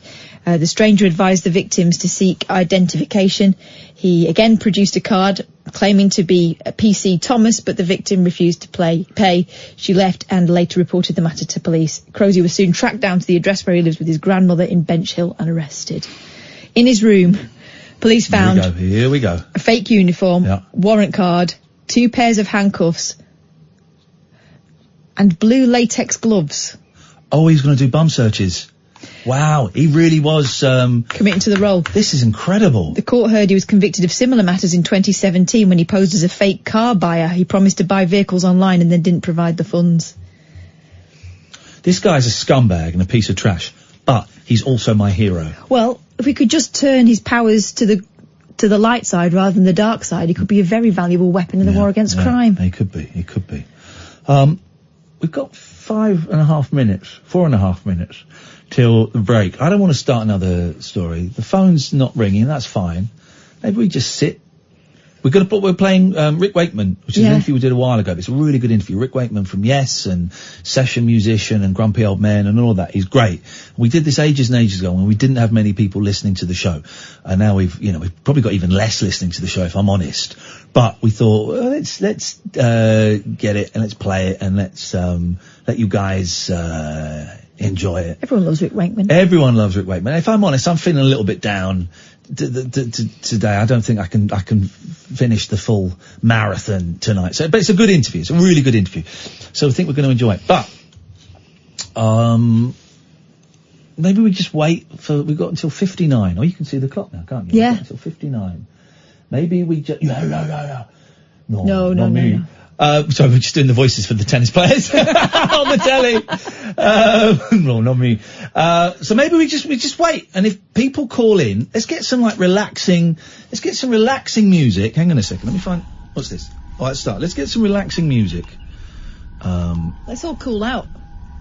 Just cool out, everybody. Relaxing music. Here we go. Oh, this is good. Happiness Frequency. Okay, here we go.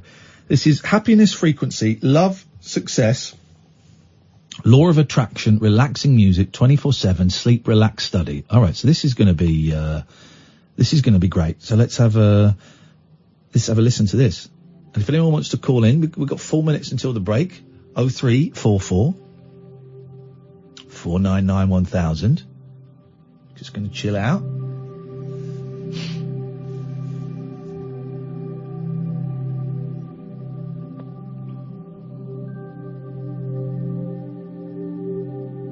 This is nice, man. Can't hear it. This is apparently live. This is going out live on the YouTube. Someone phoned in and then put the phone down. Isn't that funny? Where are you going?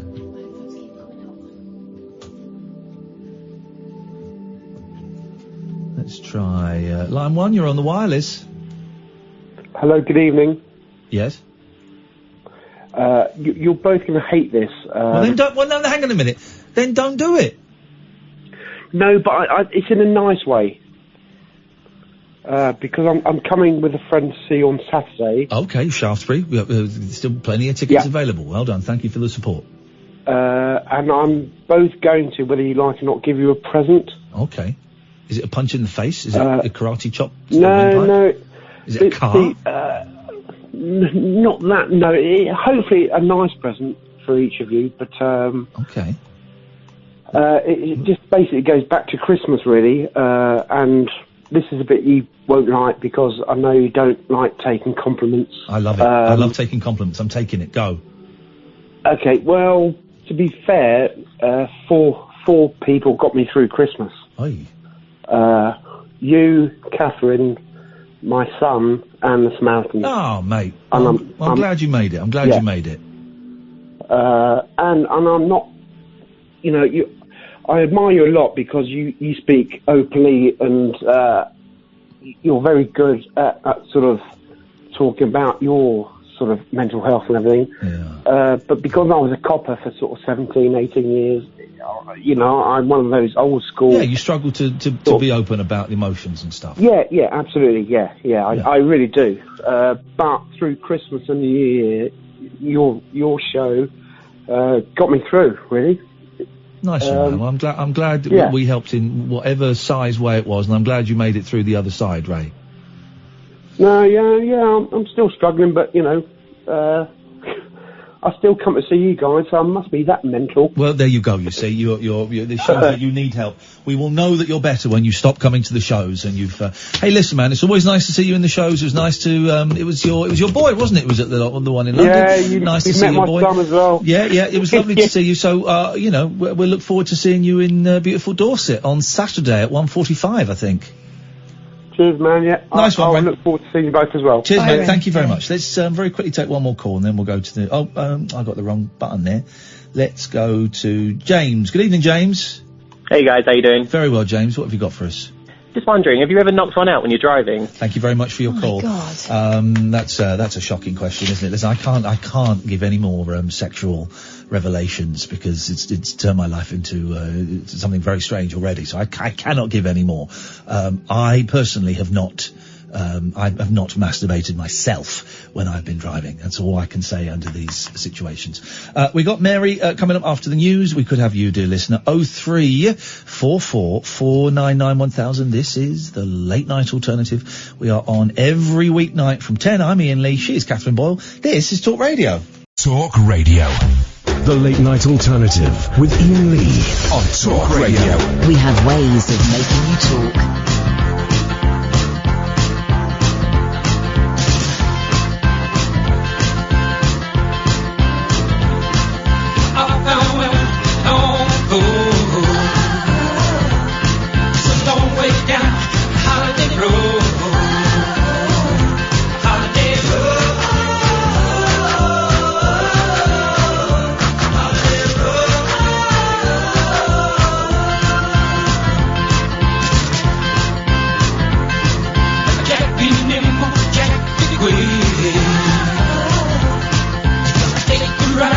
West Coast here. Holiday Road. Holiday Road.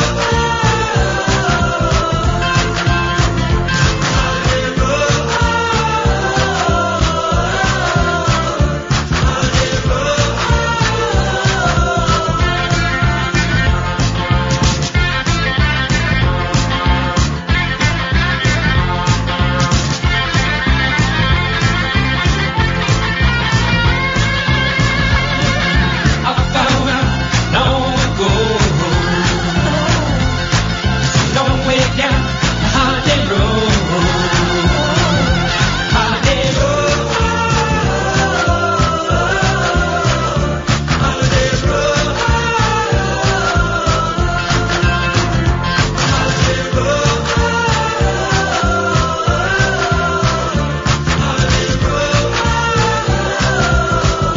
Here we go, last hour of the show.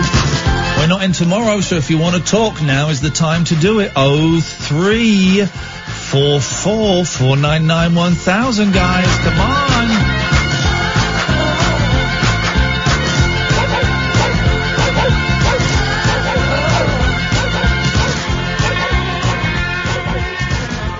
03444991000 is the telephone number. We're going to play this nice happiness music, and maybe we'll find happiness.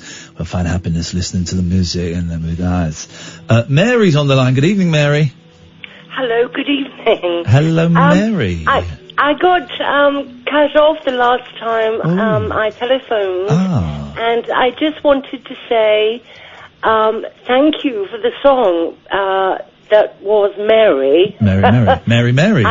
I'd never heard it, but my partner looked it up for me tonight, and am I right that it was the Monkees? It was the Monkees that did Mary, yeah. And then it was sampled several years later by Run DMC, of all people. The rap group. Oh, really? The rappers, the naughty rappers.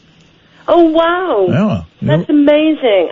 I remember when I was quite young. Yeah. When the Monkees first came on the TV. Yeah. Cool. I really do, and it was such a thrill. I think they were on early on a Saturday evening. I think they were like 5:45 or something, 5 o'clock or something like that, wasn't it? And it was, it was the height of our week when we were teenagers. We'd all be sat ready for the Monkees to come on the TV. But in black and white, I'm guessing. No, not quite. Oh, I don't think so. You might be right, actually. I can't remember. Did you have a colour TV in '67? Or you were posh if you did. I can't remember. No. You're probably right. It probably was. I think it might have been over here the first time round. Yeah.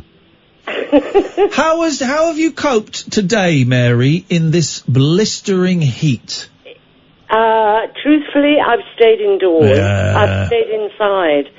With just, I'm lucky I have a garden. I'm in a flat in Brighton. Yeah. And luckily I've got, I'm on the ground floor, so I've got a back garden, and I'm able to just open the doors, the door to go into the garden. So I just keep the door open, but don't actually go outside. We get a nice little breeze coming in, cools you down a little bit. Exactly. I bet Brighton. And I just drank lots of water because. Yes, you've got to keep hydrated. Yeah, exactly. In fact, last year I collapsed because I was dehydrated. I was dehydrated, and so this year I'm being very careful to drink lots of water. Do you just drink plain water, or do you put a little drop of, and adults don't drink this, and I think they should, a little drop of squash in there? I'll try that. Little drop of squash. I might get some squash. I like squash. Just a little drop of squash. Orange squash. We have it in for the girls. I like it. I like a little drop of squash. Very weak. Very, very weak. Just adds a little touch of voila to the proceedings. I think. Don't you think? I think so. Well, you try and stay cool, Mary, and stay hydrated, and thank you for calling. And just one last thing. Yes? The whistling, I have to say congratulations to the whistler. Oh? Do you remember Kath whistled? When did you whistle, Kath? What's this all about? While I was stripping yesterday. Oh. Exactly. I was doing the whistling. I thought it was Iain that was whistling, but Kath, wow, that's a fantastic whistle. Yeah, and it wasn't with my mouth either. Oh, Catherine. No. Don't encourage that, please. Please don't encourage that, Mary. Here we go. I won't. Anyway, have a good weekend, both of you. All right, you take care. Bye-bye. There we go. Thank you very much. Your whistle is pathetic and weak. It's not. It's lovely. Well, yours is a milkman's whistle.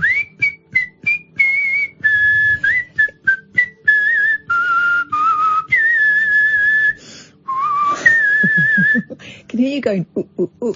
I can whistle and hum at the same time. I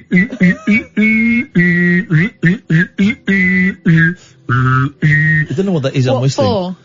What would you do that for? Because when I was about 6, they had some kids on Blue Peter that could whistle and hum, and they're going, it's very, very difficult. And I went, right, I'm going to learn to do it. You're doing an owl impression. All right.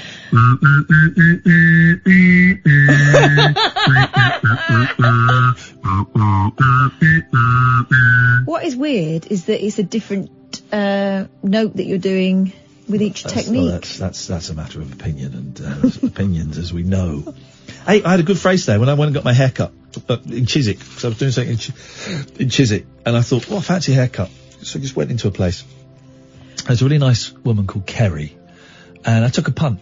Because I've not really found sort of since I moved away from Windsor, I've not really found my hairdresser yet. So I went in, and it was expensive, but I went in.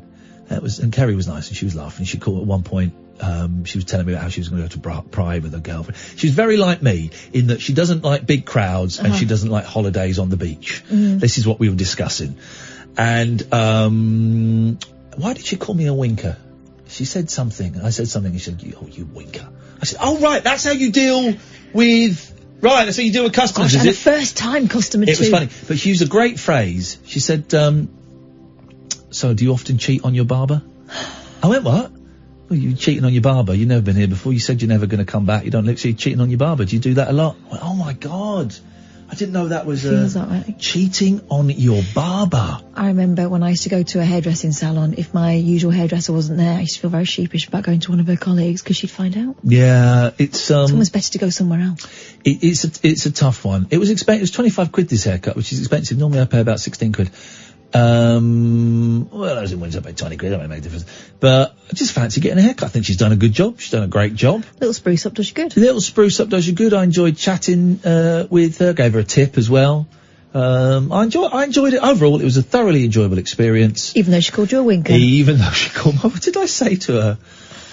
I was sticking up for her as well. I said it was discriminatory that there were two men bosses and she was a woman and she was a lesbian and she was just the employee. I said that is discriminatory on two fronts there, that this needs to get, and it's 50th Pride. On this holiest of weeks. Holiest of weeks. This is not fair. This is, we should be marching on that. This is bigotry and it's of the worst kind. Two male bosses though, are they a couple? One of them was gay. The other one I believe was not. Well, that's a funny noise. I don't like drinking those cups. It's hard to get liquid out of those cups. Yeah. They're not very good cups. Those cups.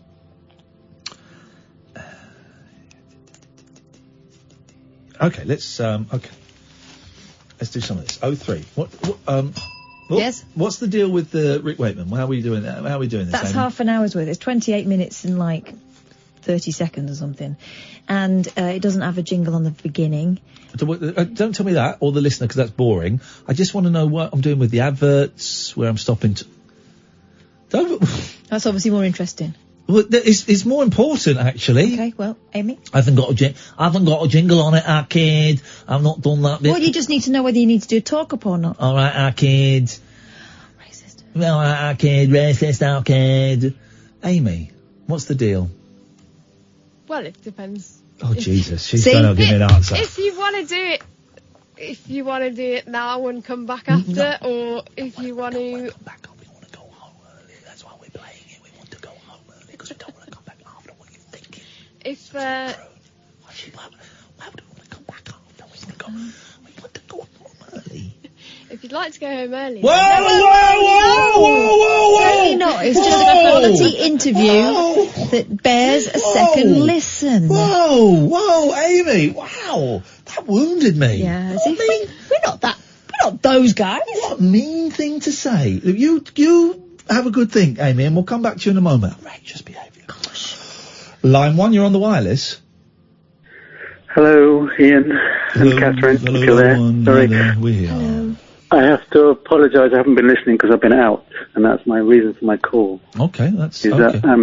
You know, sometimes when you have a really great night, but then when you get back from it and you've been on your own when you've been out, and there's no one to tell because everyone's asleep, but you're not, so that's why I'm calling you. Oh, the second best. Everyone else is asleep.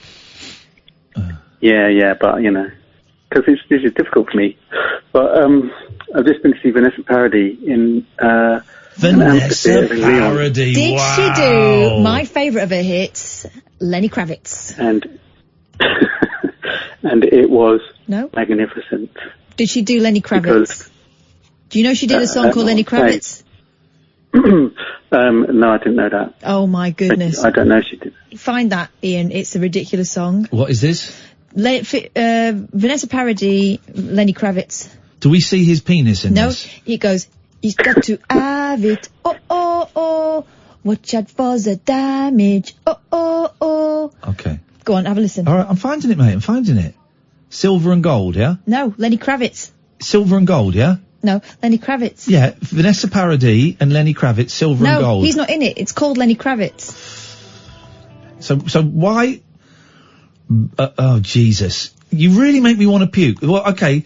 Vanessa... Well, it's called... I type in Lenny Kravitz, and it comes up with that. It comes up with that. Doing it wrong. What? I don't think it's called Lenny Kravitz. Vanessa Paradis and Lenny Kravitz, Lonely Rainbow. Not and Lenny Kravitz. He's not in it. It's about him. Right. So what's the song called? Lenny Kravitz. Right. But if you type in... Excuse me, caller. If you type in... Vanessa Paradis, Lenny Kravitz. Right, let me put Lenny Kravitz in quotation marks. No, it just... All right, it's called Got to Have It. You absolute twonk! I knew it! Play it! I knew it! Play it! So is Lenny Kravitz in it? Yeah, it's all about Lenny Kravitz. Okay, Vanessa Paradis, He's Got to have Have it. Here's the clip officiel. Here we go.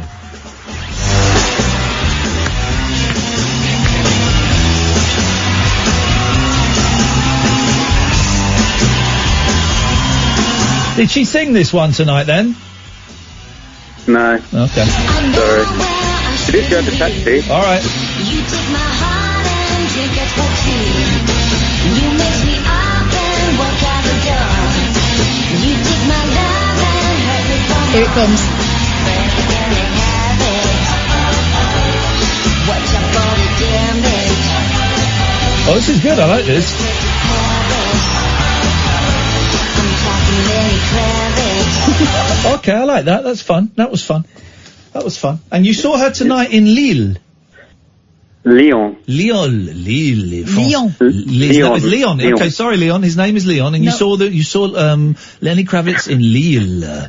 Wonderful Lille in Italia, Lille. In an amphitheatre on the top of a hill, which is a very steep hill, and it was blooming hard to get up there. But all right, mate. Well, sometimes beautiful. The best shows are the ones where you get a hernia going up there, and it's beautiful. Did you have tickets, or were you just sitting on a tree?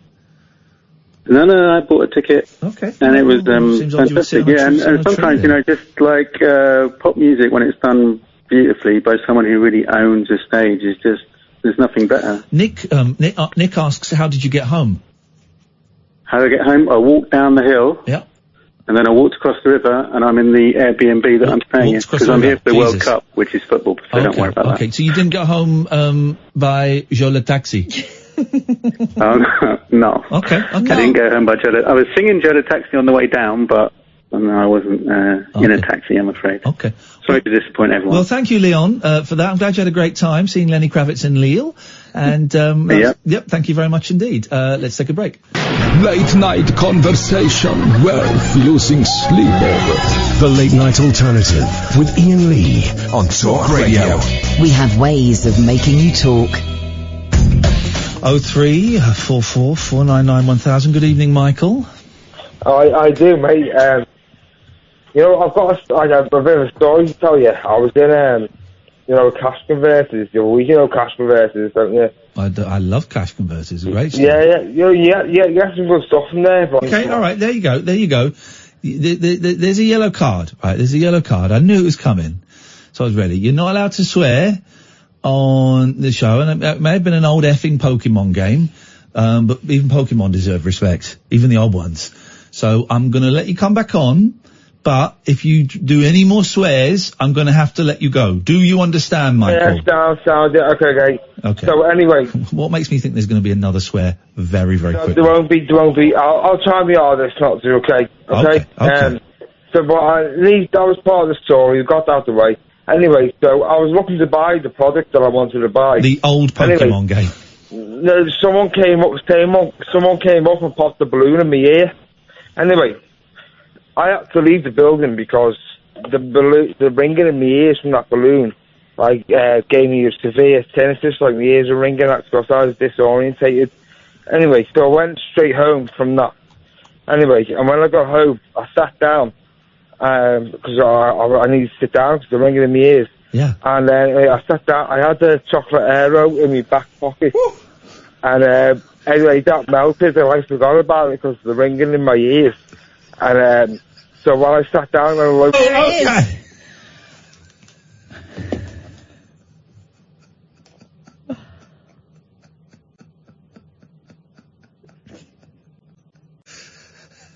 If you missed the end of the story, which hopefully you did, because there was another F-bomb. Thank you, Michael. I really appreciate your time and your potty mouth. He thinks that cash converter... He sat down, he had an Aero... An Aero. Who eats Aero these days? That's not the strangest thing about that story. He had an Aero in his back pocket, and because it was hot, he'd forgotten it was there, and he sat down and he got Aero all over his couch and his jeans, and he thinks cash converters should pay for a new couch and new jeans. But not the guy who popped a balloon in his ear. In a shop. Giving him tinnitus and forcing him to leave. That answer could be used, so why didn't you do your homework, Michael? Well, someone popped a balloon in my ear. Let's go home. That is the greatest. I could see that as a movie. Yeah. I could see a movie of that. Yeah.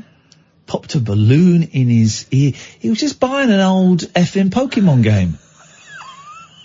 No one expects a balloon in the ear. And that's why I believe the story. Because of the whisper and the old Pokemon game. Those are such wonderful, wonderful details. It has to be. It has to be a true story. It has to be. Yeah, it does. With an old Pokemon game from cash converters and an Aero. I don't understand how the balloon happened.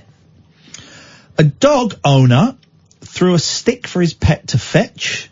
He came back with a sex toy.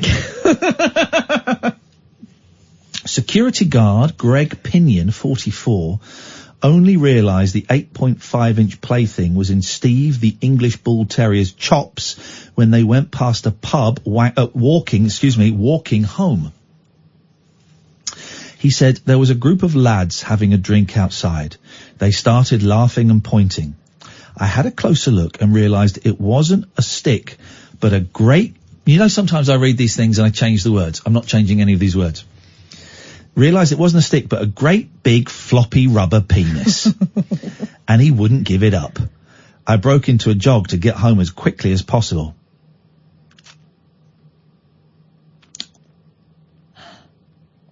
They then trotted past mourners leaving a funeral parlour. No, stop it. Prompting embarrassed apologies from Glenn. And he struggled to... The dog is called Steve, right? And he struggled to prise the fake pink phallus from stubborn Steve's mouth back in his front garden in Leeds. He said he was giving it the odd chew. I got a couple of poo bags, put them over my hands and tried to pull it from his mouth. I didn't want that thing in my house. After a few attempts, he released his grip and dropped it. Oh, God.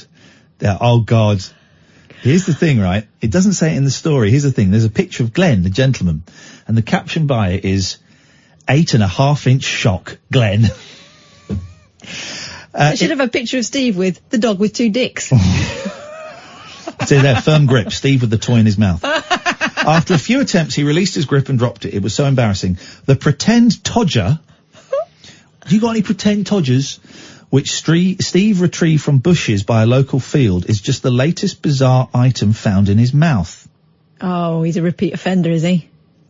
Glenn, who has a long-term girlfriend, all right, calm down, we believe you, recalled, I had to take him to the vets once because he ate a sieve.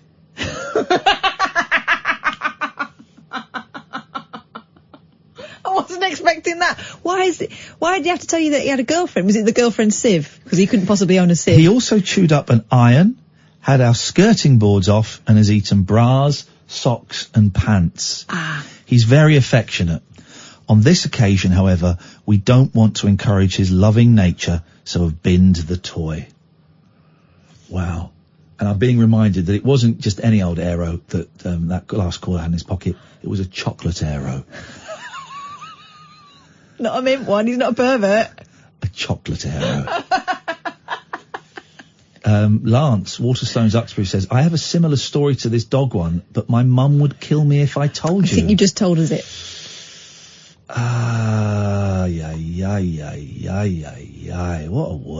a world we live in. All right, listen. So we got loads of new listeners, which is great. And honestly, I'm not feeling very well tonight. So I was going to go home just before the show, and then Kath and I sucked up our super Avengers Assemble type thing, and so we did the show. But I don't know if it's been a classic. But I'm really not feeling great.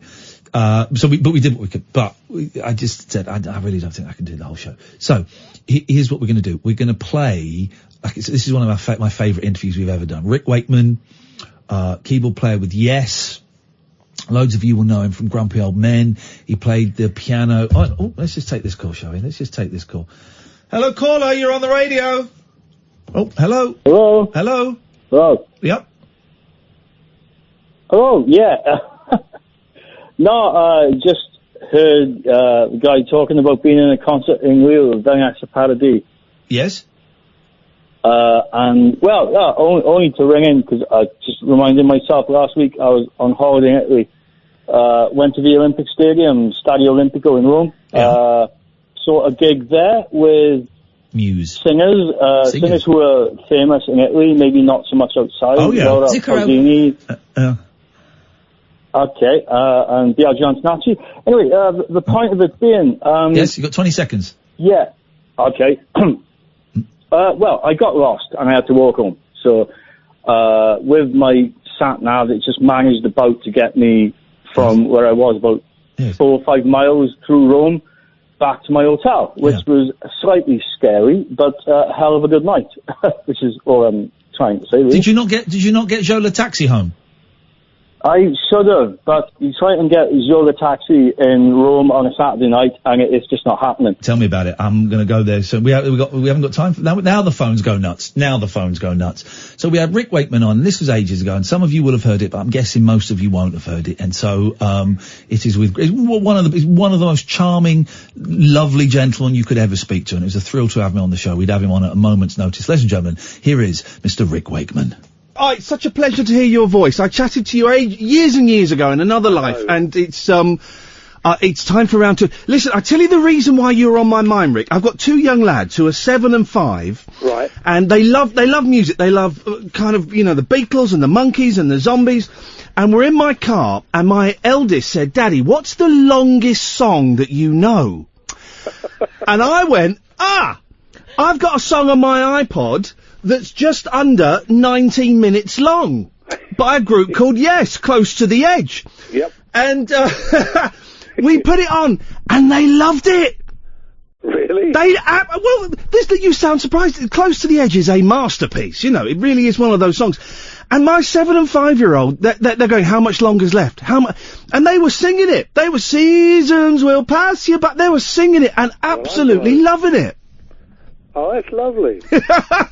It's so good. I'm going to jump all over the place if you don't mind, but what are your memories of Close to the Edge? Because that's how I got into you. I've got a lot of memories of Close to the Edge. We went in to do the second album. We started talking about it after we did the Fragile album. Yeah. And we decided that we wanted to do one long story as a piece, which obviously meant John writing some lyrics that nobody could understand, but would work. And we wanted it to be in a lot of musical sections. Yeah.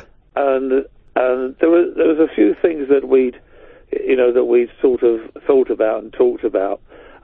One was use of the old church organ. Yeah. Because there's always a thing when you're doing music of how you can build, and you can add guitars and you can add keyboards, you can add all sorts of things, but suddenly there's 2 things that suddenly will just take you to another stratosphere. One is the church organ, and another one is the choir. You throw those on, and you're in second heaven. So we decided that certainly there was going to be some church organ to do, and I'd worked on a few church organs over the years, so there was a few that I knew recorded well. So that was something that we knew we were going to throw in somewhere. Yeah. We also wanted to have, I know it sounds daft, some simplicity, which sounds ridiculous for Yes, but we wanted to have things where there were things where there was very little playing and just John's voice. Yeah. and then suddenly it goes completely berserk. That was the plan. Lots and lots of what we call colour, light and shade. And the opening bit was interesting because we wanted to create what we lovingly used to call the sparkle tape. And there was no wonderful boxes or machines back then that you could do that with. You had to create everything, and this was all done on 16 tracks. Yeah, back then, of course. So we went out with Revox tape recorders, and we recorded everything from bells to birds.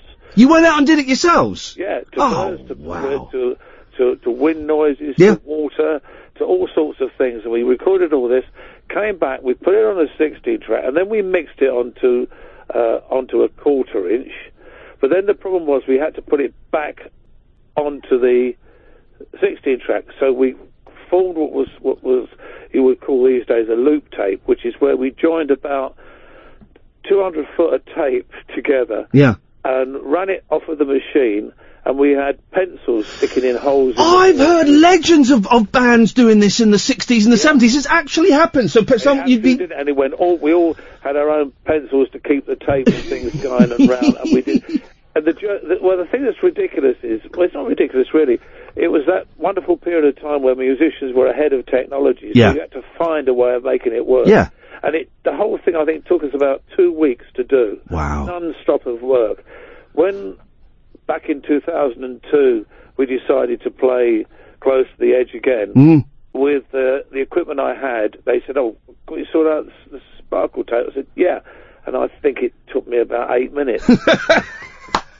But you know which one was the more fun? Oh, of course, the one where you're standing around with pencils, of course. Absolutely right. When my boys listen to music, I want them to enjoy, but every now and then I'm just say, how does this make you feel, boys? What does this remind you of? And my youngest, the first 2 minutes of Close to the Edge, he said, Daddy, I think this is what magic sounds like. That's a good description, isn't it? I'm speaking to John in the morning, so I must tell him that he'd love it. Oh, you're touring again, right? Yep. What do you have to do to be called Yes these days? I can never understand it. Obviously, there's some legal thing going on. What do you have to do to be Yes? I don't know. We make the Drifters look logical. It's one of those weird things with a band. I mean, it happened before when we formed Anderson, Bruford, Wakeman, and Howe. I mean, if you've got a band of shall we say A, B, C, and D and E, and then A leaves, and F comes in. I'm going to get my letters muddled up here. Okay. Then B leaves, and G comes in. Yeah. And then C leaves, and H comes in. Yes. I mean, after a little while, all of the original letters, shall we say, the people have gone. Yeah. But the band still exists because of the new people that have come in. Yeah. Then the problem often arises, as it did with Anderson, Bruford, Wakeman and Howe, which is where 4 of us, not quite the originals, but part of the classic lineup, got back together again, and there were more of us than there were in the Yes that was continuing, if that makes sense. Yeah, it does, yeah. And that was confusing for the fans, because they went, well, hold on a minute, who's who? What's going on there? And it was, and in the end, we did one giant big union tour where we all joined in together, which was hilarious fun. I bet that was great. It was very funny. And then it went back to being a 5-piece again. I wasn't there for that, but Steve and I and Bill had gone. We left, and they went back to a 5-piece and went on and did all sorts of things, which was interesting. And then we had a situation, of course, recently when John, myself, and Trevor Rabin, we said, we want to go out and play some Yes music, and especially some of the stuff that we were heavily involved in, which is exactly what we did. We went out last year and toured America, incredibly successful. Yeah. I mean, I was amazed. I mean, I have to be honest with you, I was so proud of the band. It was so good. We added in Lee Pomeroy on bass, who is, I reckon, probably the best bass player in Europe, if not the world at the moment. And then also Lou Molino, who's a phenomenal drummer who's done a lot of work with Trevor Rabin, an amazing amount of stuff. Great player. And the band, it was good. And the fans came out in their droves. It was fantastic. So the next problem came, of course, because we're now we're coming back and we're touring England. We're in England. Well, we go to Israel next week, and then we come back. We do 12 shows in England, then out to Europe, and then to Japan, and then we're back out in America again. Oh, beautiful. Which is great. Yeah. But the interesting thing is, I mean, I'm very happy. We've called ourselves ARW, Anderson Rabin Wakeman, which basically because we couldn't come up with anything else. Hang on a minute, I've got a better one. War. Well, do you know, I tell a sort of a silly thing, and when we do a meet and greet, they say, why did you pick on ARW? I said, well, there's two wonderful anagrams of Anderson ARW, which is war or raw. Yeah. I said, but we gave it to our management to choose, and they're dyslexic. And so that's how they go. But the interesting thing is that, I mean, it's ARW playing an evening of Yes music, and it didn't seem to worry the fans, because they just came out in their droves. Yeah. A lot of them were just saying, well, as far as we're concerned, you're Yes anyway. But to me, Yes is the music. Yeah, yeah. Not particularly who's playing it. The only thing I will say is, for me, I've always believed that you can't actually have Yes music without John singing. Yeah. And it's the same. I mean, I've often said that there's certain bands that if the singer changed, there wouldn't be the band. I mean, can you imagine Led Zeppelin without Robert Plant? Yeah, you're right. And I mean, John's voice is so distinct and is so, tied in with the history of the band that, that is the voice of Yes. Absolutely. And, as I say, these things that you can't imagine Zeppelin without Robert Plant. Yeah. You can't imagine The Who without Roger Daltrey. You can't imagine the Stones without Mick Jagger. There's certain, mate, you just say, take the singer away and you're in trouble, I mean, unless the singer passes away, as sadly in a situation with Freddie Mercury and Queen, you can't take these people away. For a while, I'm teaching Mike, go back to my boys. I'm teaching my kids that all music is music, right? And it doesn't matter if it's prog, if it's rock, if it's soul, if it's dance, if it's disco. If you like it, you like it. If you don't like it, you don't like it. I'm trying to get rid of that snobbery. And for a long time, there was a lot of snobbery around that P word, the prog word. Oh, I know. It was the musical equivalent of porn. Yeah. I used to say that people went into a record shop. Do you remember the days we had record shops? Oh, I do. There and they said, I'd like some heavy metal, please. I just bought this heavy metal band. I've got some great country rock here, and I've got a bit of classical and some nice folk music I've got. And then they'd look around and go, have you got any prog?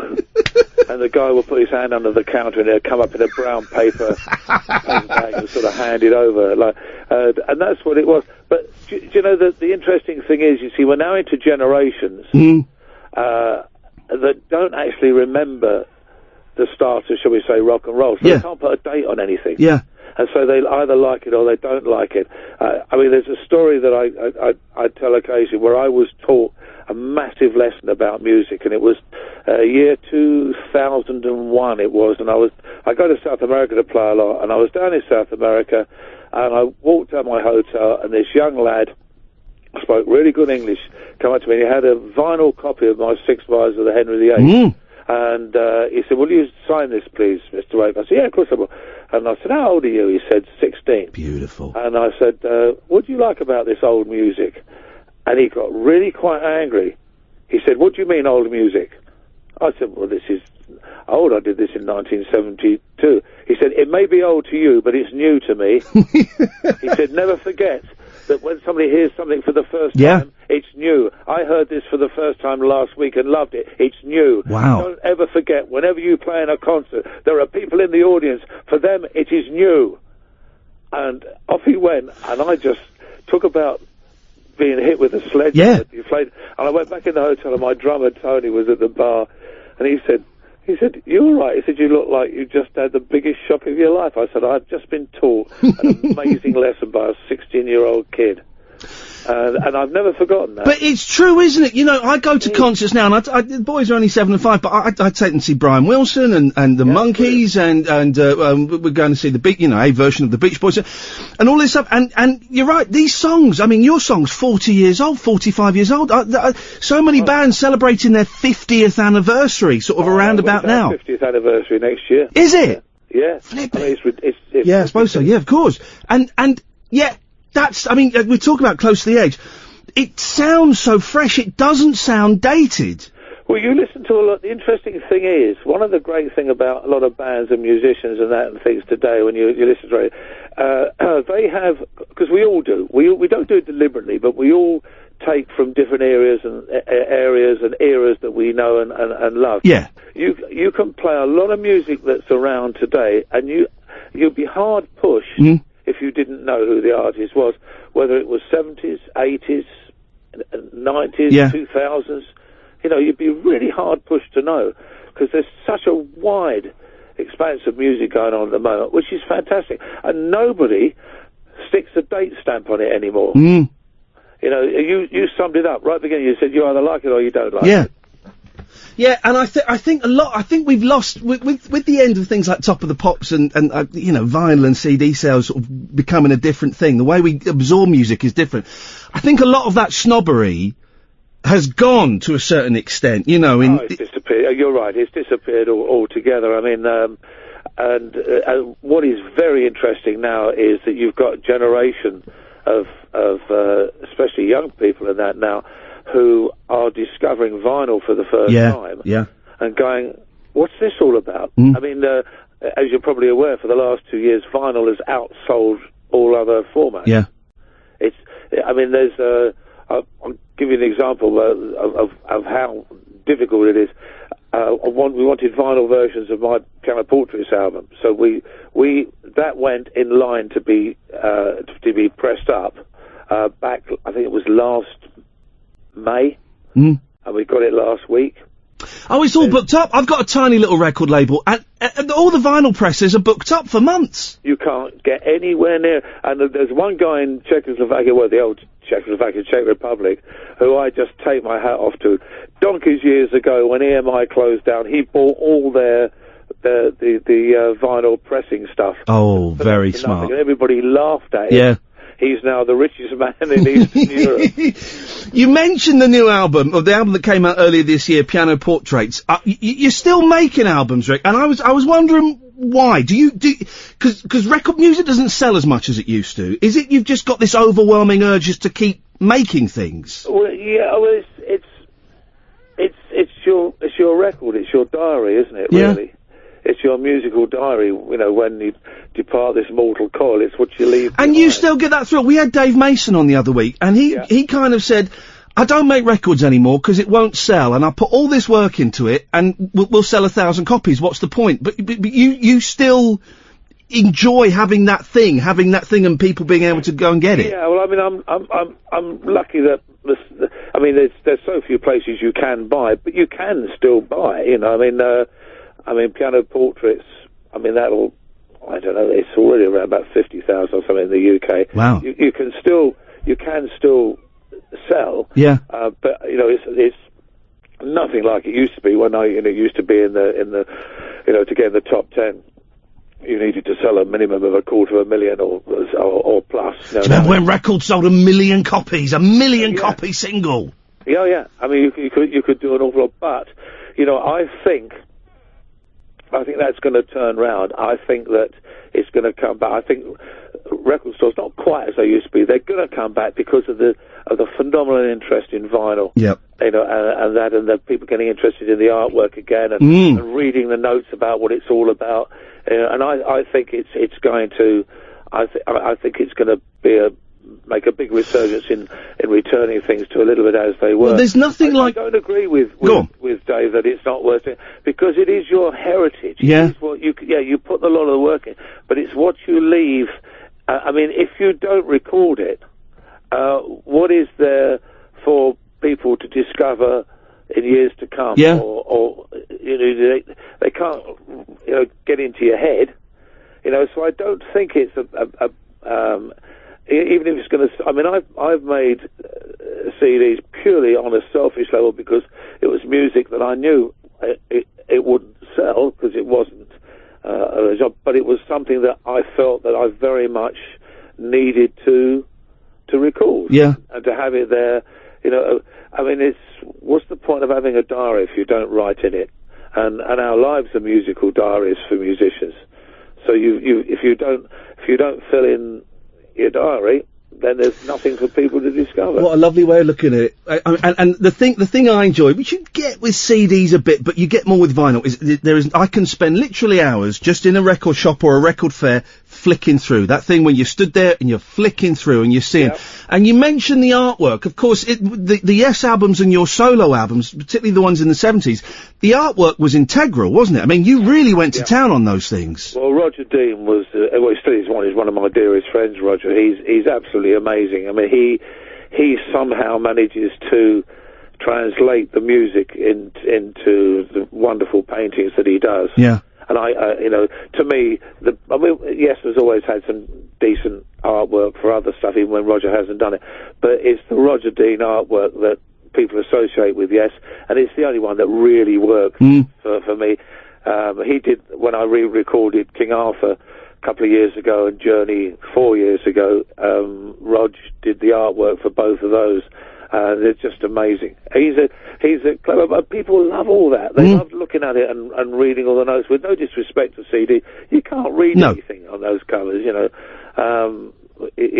I've seen spiders walk across it and been able to read it. You know? Well, that was the thing you did. You know, in the 80s when I was buying records, there was nothing else. You would put the record on and you would sit there and listen to it. And 10 minutes in, you'd pick up the cover and you'd start and you'd pore over the cover. You wouldn't go off and do stuff. You wouldn't be looking at your phone. You wouldn't be you'd sit and listen to the record. And you know the other thing as well. I mean, I used to go to record shops and things all the time when I lived in Buckinghamshire. I used to go to High Wycombe. There's a record shop in High Wycombe I used to go to. Yeah. Quite a big one. It wasn't an HMV kind of thing, but it was big. I used to go in there, and I'd go in there specifically maybe to buy an album that I wanted to, and I guarantee you I would come out with that album, but I'd come out probably with 2 or 3 more. Yeah. Because you go through and go, oh, wow, I didn't know that was out. Yeah. And then somebody who you didn't know go, well, if you like that, did you know so-and-so's just got? You go, really? And you get talking to people, and then you go back, and it was word of mouth, actually, that sold albums, because you'd funny I say, have you heard this album? Yeah. It's fantastic. And also the other thing as well is that at that time, back in the late 60s and 70s, DJs, presenters on the radio, had a certain freedom of what they could go in and play. Yeah. I mean, people like Nicky Horn used to go in with a stack full of records under his arm for your mothers wouldn't like it. Yeah. There was nobody saying to him, right, you've got to play something from the A-list here, something from the B-list. Don't. I got invited on Radio 4 recently to argue with someone like about this. I was arguing that we need more personality on radio, and you know, if you're employing people on a music station, then you should trust them to know what and there was this guy going, well, no, everything is chosen scientifically because we want this A song and then we want a song from the C. No, go in with a stack of records or CDs and go, right, I feel like playing this, or I heard this last night and it's brilliant. And that personality. Well, I can remember I'll give you a classic example. Go on. In 1968, I was 19 years old. Yeah. If I can't tell you the exact month, if it was early 68, then I would have been 18 years old. And I bought the Shades of Deep Purple album. Yeah. And I went back, because I was living at home at the time with my mum and dad, because I was about to go to college. And I can remember playing that album and calling half a dozen mates. And if you gave me 10 minutes, I could probably name them, actually. And then I said, you've got to come round and listen to this album. Yeah. And they came out, and we all sat round and listened to the album from start to finish. Wow. And that's what and we used to do things like that all the time. Come on, listen to this. I can remember, I'm trying to think who it was now, but a mate of mine said, come around, I've just got Call to the Crimson King. Oh, beautiful. Great, thank you very much. Shot round and listen. And that's what happened. Yeah. It was an amazingly social thing. Albums were, you went to a party and you took albums. And I brought, what you bought? Great, we'll stick it on. It was a huge social thing, you know. You've very successfully, and I guess it's pretty unique. You've made that transition, Rick, from, and I'm not going to say national treasure, because that kind of implies that you're going to die soon, and you're not. But do you know what I mean? You've made that transition from being in, huge, but this is a contradiction, huge but slightly fringy bands, Yeah. to being in the mainstream by being, you know, the grumpy old man, and I've seen you on The One Show, and I think I've seen you on Watchdog and stuff like that. How did you do that? How did that happen? By not planning anything. Yeah. I never planned anything. Things happen. You know, when there's a great thing about about the word luck. You know, I always love the Arnold. I'll explain why. I always love the Arnold Palmer thing. When, you know, the golfer, when he was asked Arnold Palmer was asked in an interview, he just won about his 10th major or something. They said, "Well, you just won your 10th major, Arnold. Don't you think you're really lucky with everything in your life?" And Arnold said, "Well, it's amazing." He said it's very strange. The harder I practice, the luckier I seem to get. And also the other one, which is a great definition, the definition of luck, which is when preparation meets opportunity. Now, you do have to have certain bits of good fortune along the way. I mean, I was very lucky in as much as that a lot of the TV programs that I got invited to go on became hugely popular. I mean, I was on everything from sort of Countdown and Through the Keyhole to, you know, I did 7 years of Watchdog, hosted Live at Jonglers for ITV. All of those kind of things just turned out to be, and Grumpy Old Men, of course, turned out to be big programs. Now, that I could have been on 5 programs that died on their backside. Yeah. But that was. But on the other hand, you know, if you're ready to go on them and can offer something and have some fun, that works really well. And I didn't plan any of this. I mean, I love doing TV, and I'm a great radio nut. I'm a great TV nut. I think they're both fantastic mediums, and and when the opportunity came to be a part of them, you know, I jumped at it, but it wasn't. I never sort of sat down and said, "Well, I'll tell you what I'd like to do." Apart from doing the music, I think I'll see if I can get into radio, because I think the moment you say, "This is what I want to try and do," I don't think you ever succeed. Yeah. You know, it's the same. I mean, musically, I mean, you know, fortunately, I've done, you know, the prog rock stuff. I do the piano shows. I do the stand-up shows, which are half piano and half stupid, anecdotal, silly stand-up stories, which I love doing. Then I do the orchestral shows, the big stuff with the orchestras and choir. You know, it's wonderfully diverse. I've had the chance to write some books and things, and you know, I've just had a run of it. Every day is different. Yeah, you know? you're happy and you're enjoying life. I love life. Yeah. I mean, I know this sounds a bit weird. I can't wait to wake up in the morning. It's great. It's good. I'm normally up at 5:30 most mornings, and because I love the mornings, get things done, and every day is different in its own way. Listen, you got the album out, Piano Portraits. You've got the ARW tour, and we'll tweet all the links and stuff like that. That's all through March. I've got some Piano Portraits dates as well. What's your website, Rick? And we can send people that way. rwcc.com. Okay, all right. And so that sounds like the year's pretty much full up so far. Yeah, and if we do the ARW play 50th anniversary of Yes Music next year, that's next year. Although I've got one little nice thing that I'm looking for. I did King Arthur at the O2. Yeah. Which was fantastic fun with the orchestra and choir, kitchen sink. And I've always had a dream to take it to Tintagel, to King Arthur's Castle. Oh, wow, yeah. But it's always been difficult before because when English Heritage was government run, I mean, it would have been easier to have